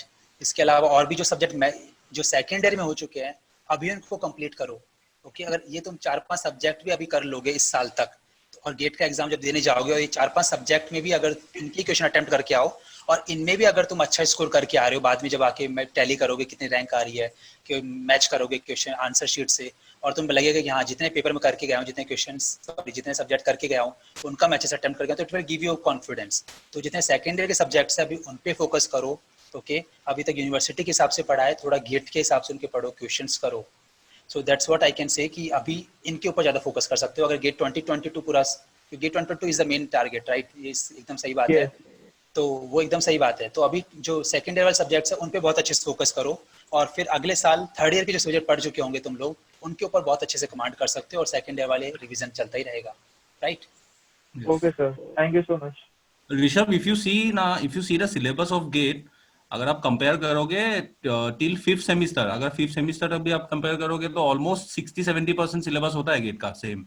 हाँ हाँ सर, देखा था मैंने ये चीज। हाँ, सो लाइक आप 70% भी अगर अटेम्प्ट कर सकते हो तो you can score well in that 70%। Okay, so yes sir. Great. Yeah, so there are lot of questions coming in. So एक क्वेश्चन पूछा है Rupmani Singh. So she wants to know, sir, time is less for GATE 21. Can I leave 2-3 subjects or can I completely only do important subject that you said? नहीं, sir ने ऐसा नहीं बोला। Sir आप ही बताओ। सी मैंने ऐसा बिल्कुल नहीं बोला कि you can leave any subject completely. ये बहुत ही बड़ी मिस्टेक है, कोई सब्जेक्ट आप कंप्लीटली छोड़ के जा रहे हो। ओके, उसको एटलीस्ट इतना पढ़ के जाओ कि अगर उससे कोई सिंपल क्वेश्चन आ गया तो वो हम अटेम्प्ट कर पाए। ओके, उसके फॉर्मूला देख जाओ। सपोज तुमने सोच लिया कि मैं सब्जेक्ट छोड़ के जा रहा हूँ, छोड़ के जा रही हूँ, तो ऐसा नहीं, उसके सिर्फ फॉर्मूला, जितने फॉर्मूला बेस्ड क्वेश्चन है एटलीस्ट वो तुम अटेम्प्ट कर सको, इतना तो कर सकते हैं। कोई कंसेप्चुअल आ गया तो छोड़ देंगे, no problem, but formula based question कभी नहीं छोड़ना है। Okay, and like I have told कि 30 to 40% क्वेश्चन फॉर्मूला बेस्ड रहते हैं, उसमें भी 1-2 सब्जेक्ट हम छोड़ जाएंगे तो और कम चांस हो जाएंगे हमारा अच्छा स्कोर करने के लिए। तो कभी भी कोई कंप्लीटली कोई सब्जेक्ट नहीं छोड़ के जाना, it's not advisable. Okay, so next question is from Shaibaz. Shaibaz wants to know like how to enroll in subject-wise mock test. So Shaibaz, the students who have already enrolled with Vidyalankar, they will get 15 Pan India level mock test. And like if you want to know more information about it, you can get back to us. हमारा number है 9004384232. Okay, so I'll also write our number in the chat so that आपका जो भी question है आप इस number पे call करके पूछ सकते हो। ठीक है, तो मॉक टेस्ट आपको मिल जाएंगे, मॉक टेस्ट मिल जाएंगे, प्लस जो भी हमारे स्टूडेंट्स हैं उनको हम लोग ऑलरेडी 15 मॉक टेस्ट देते हैं, pan India level mock test देते हैं 3 आवर्स का ऑनलाइन, तो वो स्टूडेंट्स वो मॉक टेस्ट सॉल्व कर सकते हैं। Okay, so will go to the next question. Next question है हर्ष का। सर, निगेटिव मार्किंग होता है क्या? Since I am in second year I do not have much idea. Okay, so sir paper pattern के बारे में बता दीजिए हमको थोड़ा सा। पेपर पैटर्न का जैसे मैं मार्किंग स्कीम बताई तो मैं क्वेश्चंस बता दिया, वो ठीक है, उस स्लाइड में कवर हो चुका है कितने क्वेश्चंस कितने मार्क्स के रहेंगे। अभी क्या होता है कि जो भी एमसीक्यू क्वेश्चन रहते हैं, एमसीक्यू मतलब मल्टीपल चॉइस क्वेश्चन जिनके अंदर 4 ऑप्शंस रहेंगे, उनके अंदर नेगेटिव मार्किंग होता है। ठीक है, अभी कुछ टाइम पहले से क्या हुआ कि उन्होंने फिल इन करने का भी ऑप्शन, अभी कुछ क्वेश्चन ऐसे भी आते हैं जिनके अंदर फिल करना होता है। ओके, उसके अंदर नेगेटिव मार्किंग नहीं होता है, बस ये थोड़ा सा चेंज हुआ है पैटर्न में। बाकी जितने क्वेश्चन एमसीक्यू वाले रहते हैं उनके अंदर नेगेटिव मार्किंग है वही 1/3। ओके, और जिनके अंदर फिल करना है, हमको कोई नंबर डालना है या कोई वैल्यू डालनी है, ओके, जनरली न्यूमेरिकल वैल्यू डालनी होगी, राइट, तो उसके अंदर कोई भी नेगेटिव मार्किंग नहीं होती है। तो बेसिकली 2 टाइप के क्वेश्चन रहते हैं, एक एमसीक्यू और एक NAT, numerical answer type question. So numerical answer type question में नेगेटिव मार्किंग नहीं रहता है। एमसीक्यू में जैसे 1/3 है, सो गेट में 1 और 2 मार्क के क्वेश्चन ही है, सर ने ऑलरेडी कवर किया है वो। सो 1 मार्क के क्वेश्चन का नेगेटिव मार्किंग हो जाएगा 0.33, 2 मार्क के क्वेश्चन के लिए नेगेटिव मार्किंग हो जाएगा 0.66, और जितना भी fill in the blanks type के क्वेश्चन है which are numerical answer type question, वो ऑलमोस्ट 50% वैसे क्वेश्चन आते हैं, तो उसमें कोई नेगेटिव मार्किंग नहीं है। ठीक है हर्ष, और भी कुछ डाउट रहेगा तो आप उस नंबर पे कॉल करके पूछ सकते हो। Roopmani again wants to know sir, अच्छा ये क्वेश्चन ऑलरेडी लिया है सर हमने। एक कर्णेश्वर करके है, sir I am in 3rd year electronics, which subject to solve to score? So ये ऑलरेडी सर ने बताया है इंपॉर्टेंट सब्जेक्ट्स कौन कौन से हैं। सर कुछ और ऐड करना चाहते हो क्या उसमें? नहीं, जो जैसे बताया ना कि जो स्कोरिंग सब्जेक्ट है वो 4-5 सब्जेक्ट की हमने लिस्ट बताई है। ठीक है, वो सब्जेक्ट्स पहले कर लो, अगर पहले लग रहा है कि पहले कौन से करना है तो ये सब्जेक्ट्स पहले कर लो, उसके बाद बाकी सब्जेक्ट्स के ऊपर आना है। ठीक है, तो स्कोरिंग है तो ये सब्जेक्ट भी काफ़ी स्कोर अपना मैटर रखते हैं, पहले यहाँ से स्टार्ट कर सकते हो, उसके बाद धीरे धीरे जब कॉन्फिडेंस बिल्डअप हो कि हाँ इतना कर लिया और कर सकते हैं, तो बाकी सब्जेक्ट भी फिर उसके बाद ऐड करते जाओ। Okay. Next question is from Karneshwar. He is asking, sir, is it beneficial for giving GATE in 2021 as the main exam is 2022? ऐसा कुछ नहीं है. This I think 2021 भी main exam ही है आप लोगों का. So if Karneshwar, if you are in second year now, or sorry, if you are in 3rd year now, so I think you should attempt 2021. As sir has already told, जो 5th semester तक आपके जितने subjects है ना उतना भी आप पढ़ोगे ना, ऑलमोस्ट 70% सिलेबस कवर हो जाएगा आपका. So you should attempt 21. Krishna, you want to add something? Yeah, I want to add something. Yeah. See, इसका सिंपल सा, बहुत सिंपल सा एक आंसर हम इस तरह कह सकते हैं कि जब पहली बार गेट दोगे तो बहुत सारी चीजें तुम्हारी सरप्राइजिंग एलिमेंट होगी।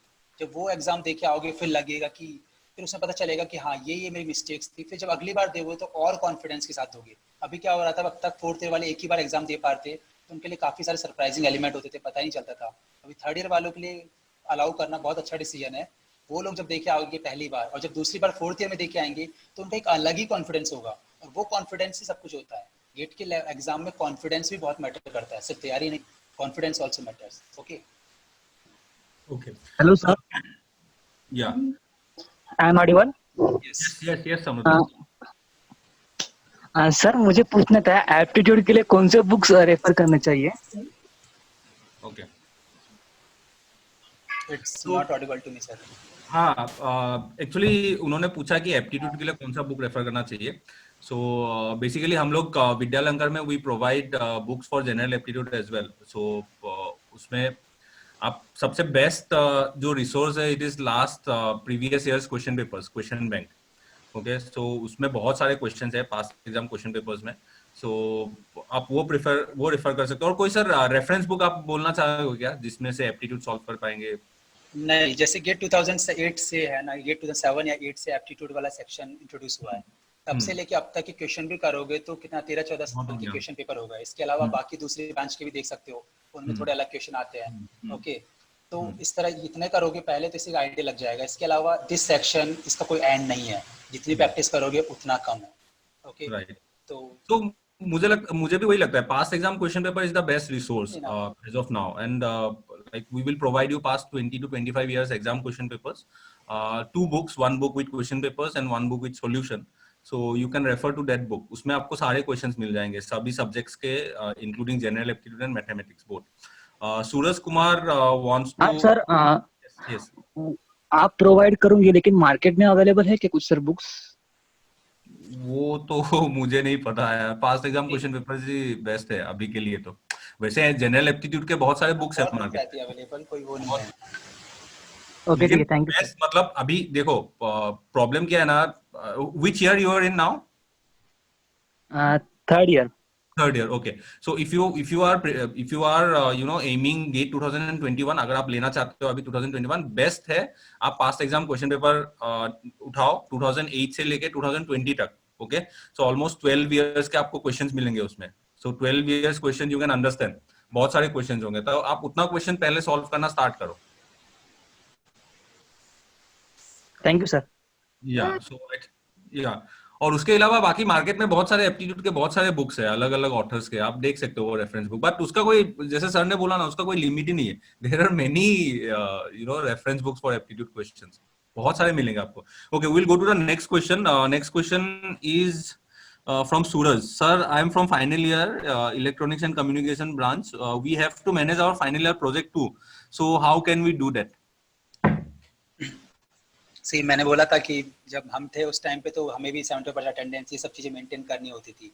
ओके, तो अभी ये तुम्हारे ऊपर ये कि हाँ कितना, तुम्हारी क्या प्रायोरिटी है अभी। Okay, if you are hoping कि हाँ प्रोजेक्ट को कितना टाइम देना है, उससे मुझे क्या मिलेगा, गेट की तैयारी को करने से मुझे क्या मिलेगा, तो it's all on your priority. एक बार जब तुमने डिसाइड कर लिया कि हाँ मुझे इसको ज़्यादा टाइम देना है, ये मेरी प्रायोरिटी है, तो ऑब्वियस तुम अपने आप टाइम निकाल लोगे। तो वे तुम्हें दिमाग में प्रायोरिटी सेट कर लो कि क्या इंपॉर्टेंट है, टाइम अपने आप निकल जाएगा, कहीं ना कहीं से टाइम निकल ही जाएगा। Okay sir, I have a direct link. If I apply for the exam next year, I will apply for the So the grant is this one. Can I apply for exams? Ajay sir, आपका voice break हो रहा है। Okay, I will apply for the job. आप chat में डालिए ना, chat में डालिए क्वेश्चन, हम लोग लेंगे। Yes, okay. So someone has asked for the number, so I have shared the number again. 900-438-4232 is the number. Okay, so yes. Sir, वो आपने जो वो ट्री डायग्राम दिखाया था, वो 65 क्वेश्चंस रहेंगे, टेक्निकल नॉन टेक्निकल। सो वो ऐसा आपने कुछ एनालिसिस है कि वो बाय डिफॉल्ट वैसा ही आता है every year? Every year by default ऐसा ही आता है, 65 क्वेश्चन 100 मार्क्स, ऐसा ही है हमेशा।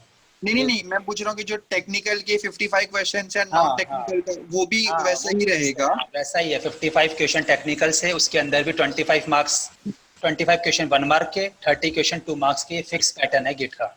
ओके, बट फिर अभी हम लोग ऑनलाइन देते हैं तो एक टाइम पे तो एक ही क्वेश्चन दिखेगा, तो फिर वहां पे हम लोगों को ऐसा पूरा दिखेगा क्या ब्लॉक्स कि आपको पहला हाँ। कौन सा अटेम्प्ट करना है? हाँ, वहाँ पे टॉप राइट कॉर्नर पे वहाँ पे तुम्हें क्वेश्चंस के नंबर दिखेंगे। ओके, ओके, जैसे जैसे तुम एक क्वेश्चन कर लोगे तो उसके नीचे होता है सबमिट, सबमिट करते नेक्स्ट क्वेश्चन अपीयर हो जाएगा। इस तरह से वहाँ क्वेश्चन चलते हैं। तो इसीलिए टेस्ट सीरीज देना बहुत इंपॉर्टेंट हो जाता है, क्योंकि हमें उससे फैमिलियर होना है। अभी हम लोग ऑफलाइन पेपर से फैमिलियर है, ऑनलाइन पेपर से फैमिलियर नहीं है। That is why it is very very important. Okay, yes, thank you so much sir. Okay, Ajay has asked one question, sir. So can we apply for GATE using the grades in the final, the third year and the final year? I think इसका कोई detail notification नहीं आया है। Sir आपको question समझ में आया क्या? हाँ, मुझे समझ में आया। इसका कोई डिटेल नोटिफिकेशन नहीं आया। पहले क्या होता था 2013 तक जब थर्ड ईयर अलाउड था, तो आपको एक प्रिंसिपल से, अपने ऑफ कॉलेज के प्रिंसिपल से एक वो लिखवा के लेना पड़ता था कि हाँ ये थर्ड ईयर स्टूडेंट है। राइट। तो इस तरह का था। इस बार भी शायद ऐसे ही होना चाहिए। तो वो ये प्रूफ करता है कि आप थर्ड ईयर स्टूडेंट हो। नहीं तो क्या होगा कि सेकंड ईयर का भी कोई दे सकता है। तो एक प्रूफ के लिए थर्ड ईयर, और कोई प्रूफ नहीं होता तो वो वहीं से। यस, प्रज्वल पूछ रहे हैं कि sir I am in third year, so am I eligible for GATE 2021? Yes, you are eligible for GATE 2021, you can appear GATE 2021। So this is very simple. And उसके बाद Nachiket, I am in mechanical engineering. Which are the important subjects? Do you know about them? Okay, so Nachiket, actually we both are from electronics, so mechanical engineering के लिए एक session हुआ था. Okay, so we can do one thing. आप अगर हमारे जो number है ना 9004384232 उसमें कॉल करेंगे ना, उसका हम लोग रिकॉर्डेड सेशन आपको दे देंगे। आप वो सेशन एक बार देखो। वो रोहन मालकर सर ने लिया था। Currently he is working with siemens. तो उन्होंने वो मैकेनिकल का सेशन लिया था। उन्होंने सब्जेक्ट वाइज डिस्कस किया था कि कौन कौन से सब्जेक्ट्स कैसे प्रिपेयर कर सकते हो मैकेनिकल के लिए। So I think you will have to refer to that video. Can I apply for IITs after 2022 based on marks in 2021? So yes, of course you can. Sir अभी validity 4 years कर दिया, right? सो जैसे can I apply for IITs after 2022 based on marks in 2021? हाँ, yes, कर सकते हैं ना। हाँ, कोई दिक्कत नहीं है। कोई दिक्कत नहीं। जो थर्ड ईयर के स्टूडेंट्स हैं उनके लिए 4 साल का वैलिडिटी होगा शायद। अभी मुझे वैलिडिटी अभी सर नोटिफिकेशन नहीं आया। नहीं आया उसका वैलिडिटी का। पहले 3 साल वैलिडिटी था जब थर्ड ईयर अलाउड था। अभी का कुछ नोटिफिकेशन नहीं आया, वो आ जाएगा। लेकिन अप्लाई जब तक आपका वैलिड है स्कोर कार्ड, तब तक आप अप्लाई कर सकते हो। हाँ, so like I have a friend in IIT, सो उसके थ्रू मुझे पता चला कि ऐसा कुछ 4 साल होने वाला है। लेकिन जब तक नोटिफिकेशन नहीं आता तो ये सब हाइपोथेटिकल है। मतलब ऐसा 3 साल तो होगा ही, लेकिन वो एटलीस्ट 3 साल तो डेफिनेटली होगा पहले जैसे। Okay, so sir I am in third year, so can I know about the subjects? अच्छा, IT ब्रांच के हो? Okay. So for IT branch also, like we have conducted a different session. So Srushti, if you can get back to us at the same number, so we will also share the video of IT. So IT का अलग जो IT के professor या faculty हैं उन्होंने लिया है, so आपको वो भी हम लोग कर देंगे. Can you send me the recorded video on my email? Yeah, we can. Hello, sir. Yes. Am I audible? Yeah, now you are audible. Yeah, sir. I was asking that I saw that news that a student can appear in two different subjects. So what does that mean? Yes, let me answer this, sir. Yes. Hello. Yes, sir. I'm audible, right? Yeah, sir. Okay. So see, इसके ऊपर कोई detail notification ऐसा अभी आया नहीं। सिर्फ उस पर ये इन्फॉर्मेशन आई है कि हाँ आप 2 के लिए अप्लाई रहेगा। तो अभी क्या होगा, थोड़े दिन में नोटिफिकेशन आएगा, उसके अंदर वो कॉम्बिनेशन प्रोवाइड करेंगे। सपोज ये इलेक्ट्रॉनिक्स है तो इसके अलावा तुम और कौन सी ब्रांच में दे सकते हो। ओके, इलेक्ट्रॉनिक्स इलेक्ट्रिकल में दे सकते हो कि इलेक्ट्रॉनिक्स इंस्ट्रूमेंटेशन या कोई और ब्रांच। तो इस तरह को कॉम्बिनेशन बना के हमको देंगे। उन कॉम्बिनेशन में ही हम लोग एग्जाम दे सकते हैं 2 स्ट्रीम में मैक्स टू मैक्स। तो वो डिपेंड करेगा कि टाइमिंग्स क्या है, क्योंकि उन्होंने डेट दी है 5th और 6th शायद फरवरी, और जो भी है 2 वीकेंड्स के उन्होंने डेट्स दी है। उस डेट वो क्या है, कोइंसाइड नहीं करनी चाहिए 2 एग्जाम्स की डेट। तो इस तरह से वो कॉम्बिनेशन बनाया जाएगा, तो वो पता चल जाएगा थोड़े दिन में। So, sir, we are eligible to give 2 papers. You are eligible to give 2 papers. Yes, 2 different branches. लेकिन वो तुम्हारी चॉइस की हो भी सकती है, नहीं भी हो सकती है, डिपेंडिंग अपॉन वो क्या कॉम्बिनेशन देते हैं। वो कॉम्बिनेशन का नोटिफिकेशन नहीं रिलीज किया। अभी रिलीज नहीं किया। हाँ, शायद Oh. ऐसा नहीं भी हो सकता है कि कंप्यूटर साइंस के साथ सिविल का कॉम्बिनेशन है, ऐसा नहीं भी हो सकता है। ठीक है, तो उसका डिटेल नोटिफिकेशन नहीं आया। So Okay. हाँ, मोस्टली And- जो रिलेटेबल ब्रांचेस है ना, उसका कॉम्बिनेशन होगा। That's what we are anticipating. Okay. And the fees paid to be is for two different subjects, or means two different branches, or the same only? नहीं नहीं, I think you have to pay fees for 2 different branch. 2 दिन आप जाओगे ना exam देने। Yeah, sir. हाँ, सो आपको दो एग्जाम का फीस भरना पड़ेगा। ये सबका लेकिन कोई नोटिफिकेशन नहीं आया अभी तक, मैं बार बार बोल रहा हूँ। Okay. हाँ, if you go to IIT Bombay's website, तो Yeah. पे आपको गेट का नोटिफिकेशन मिलेगा, जिसमें वो सिंगल पेज में उन लोगों ने इसके बारे में इंफॉर्मेशन लिखा है, basic information. So you can check that as well. Yeah, sir. I read that, but I didn't got clear idea. So I was. वो एक बार And two. ब्रोशर रिलीज होगा ना, so you will get everything in that brochure. Okay, and new two subjects were also included in this GATE 2021. That is environmental science and social science, humanities and social के science. Branches है, right. So what about that subjects? That subjects, you are from engineering, right? Yeah. Okay, so I think वो हमारे लिए, engineering students के लिए नहीं relatable है। Okay, so they are not for us. No, like why would you take a subject from humanities? Yeah, that's what I got confused. Yeah, Okay. no, not required. I think वो art student के लिए क्या होता है ना, कई PSUs में बहुत सारे पोस्ट रहते हैं एनवायरमेंटल और ह्यूमैनिटीज के, फिर आपके PhD सब्जेक्ट्स के लिए, या फिर आपका JRF TRF के लिए भी बहुत सारे पोस्ट रहते हैं। तो उनके लिए, इसके लिए उन लोगों ने इंट्रोड्यूस किया ये 2 ब्रांचेस। और Okay, sir. हाँ सर, आपको कुछ और आइडिया है क्या इसके बारे में? नहीं, ह्यूमैनिटीज यही है, जैसे PSUs में भी के लिए काफी रिक्रूटमेंट निकलती है, तो फिर उनको कुछ एलिजिबल स्टूडेंट चाहिए होते हैं, तो फिर हाँ, क्योंकि कोई एलिजिबिलिटी क्राइटेरिया नहीं था पहले। ठीक है, उनको फिर अलग से एग्जाम कंडक्ट करना पड़ता था, तो उन लोगों ने इसलिए गेट में इंक्लूड कर दिया। तो आप वो क्वालिफाई करके आओ and you can apply to those post. Okay. बहुत काफी PSUs में रहते हैं उसके लिए, एनवायरमेंटल इंजीनियर चाहिए होता है उनको, तो इसके लिए वो निकाला एग्जाम। ठीक है, And sir, what about ESE? Okay, engineering service, I think Krishna can answer that well. Engineering service का अभी क्या चल रहा है कि अभी जैसे पहले तो 2017 में पैटर्न चेंज हुआ था, और अभी क्या चल रहा है कि अभी लास्ट ईयर का एग्जाम अभी कंडक्ट हुआ, और अभी क्या हो रहा है कि जैसे सिविल सर्विस में भी रेलवे में एड लेते हैं, तो अभी क्या कर रही है रेलवे, सारे एग्जाम खुद ही कंडक्ट करवाने कर रही है। अभी शायद इस साल से इंजीनियरिंग सर्विस का एग्जाम नहीं रहेगा, उसका अलग से खुद का एग्जाम होगा। ओके, और जो सिविल सर्विस के थ्रू भी रेलवे में जाते थे, वो भी इसी एग्जाम के थ्रू होगा। फिर कंबाइंड एग्जाम होगा, इसका सिलेबस फिर से रिवाइज सिलेबस आएगा। और अगर सिलेबस की बात कर रहे हो तो उसके अंदर टेक्निकल तो आता ही है, जो सारा गेट का सिलेबस है वो सब तो आएगा ही। इसके अलावा और भी सब्जेक्ट, टेक्निकल सब्जेक्ट उसके अंदर रहते हैं, जैसे इंजीनियरिंग ड्राइंग की बात कर लेते हैं हम लोग, और एथिक्स वगैरह, और ये सारे सिलेबस जो तुम्हारे है ना, बाकी सब्जेक्ट, जनरल स्टडीज, जो भी सिविल सर्विस का सिलेबस है वो भी काफ़ी सारा उसके अंदर इंक्लूड रहता है।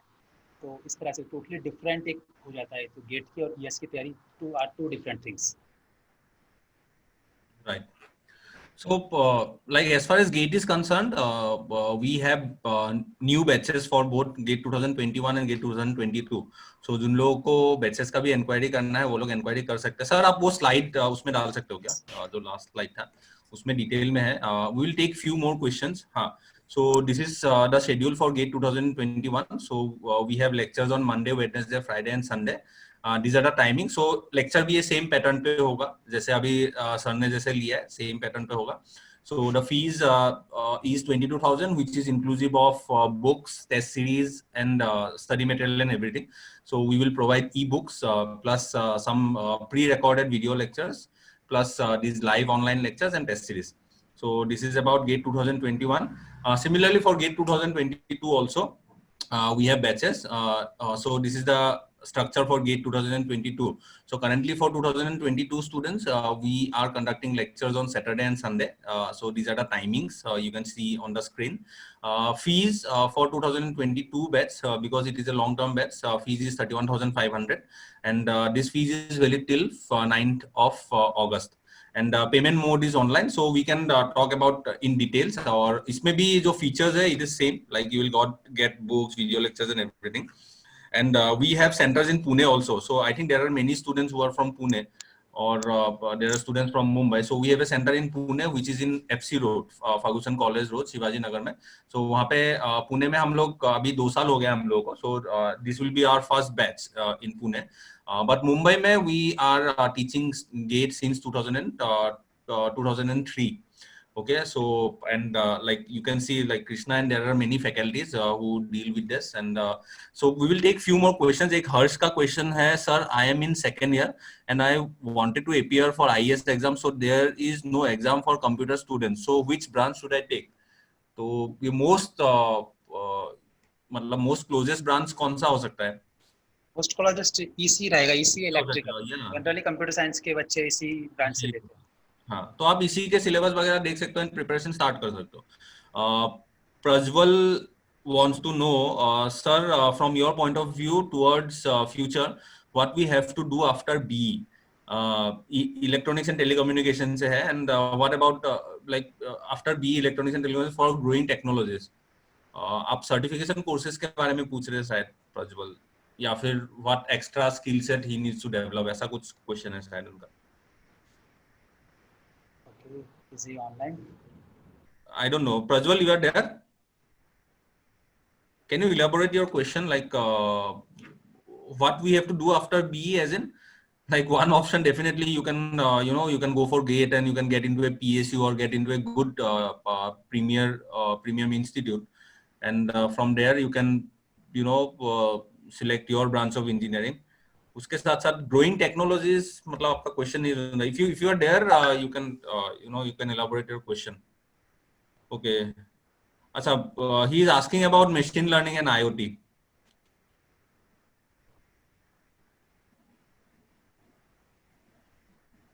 Hello Krishna sir.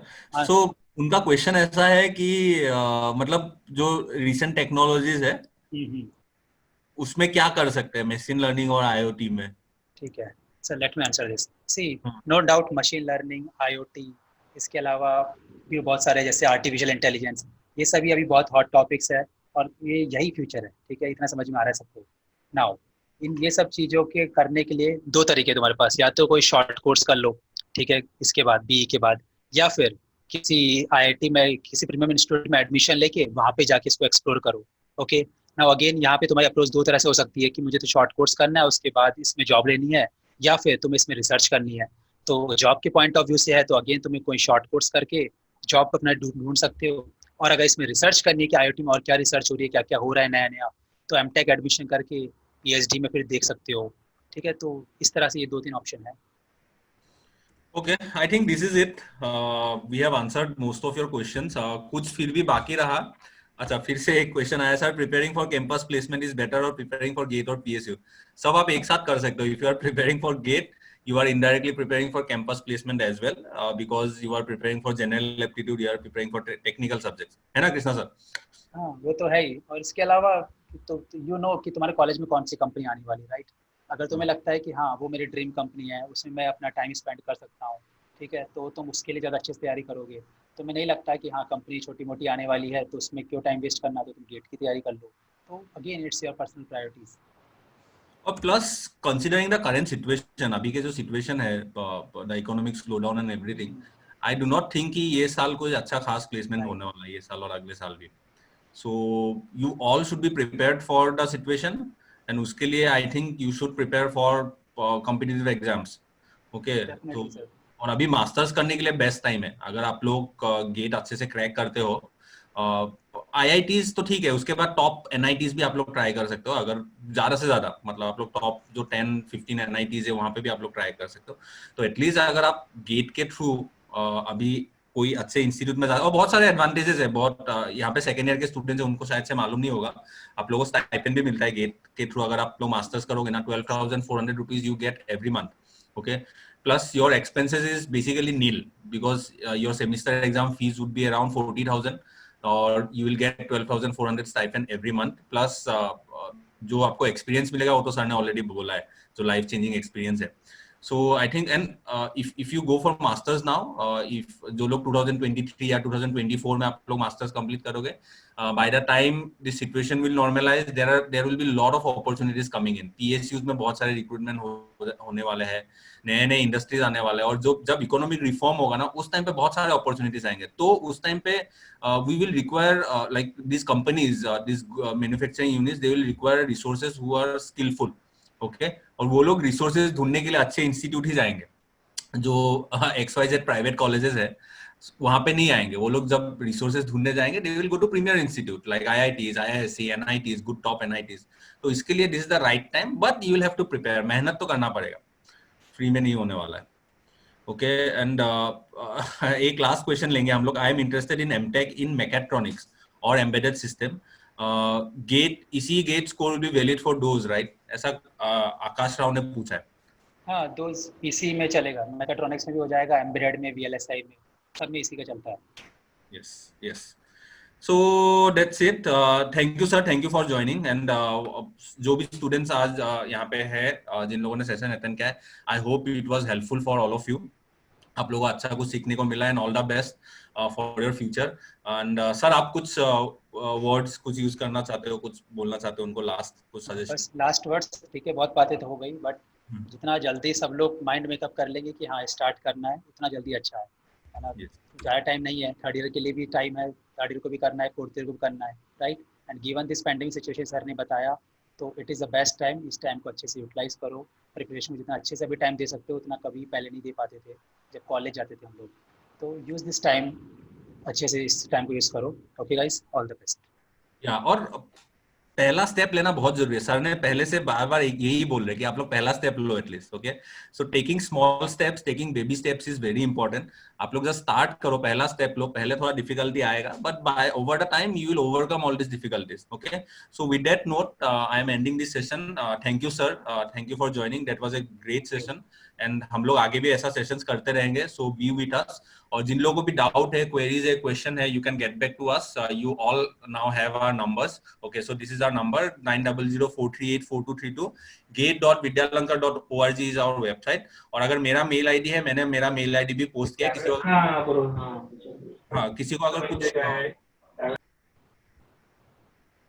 किसी को अगर कुछ मेल वगैरह करना है, you can definitely mail back to me. Sir के लिए भी कुछ क्वेश्चन रहेगा, आप लोग इस मेल आईडी में भेज दो, हम लोग रिप्लाई करेंगे. So this is the mail ID, abhijit.nath@vidyalankar.org. Okay, so thank you all. Stay safe and all the best.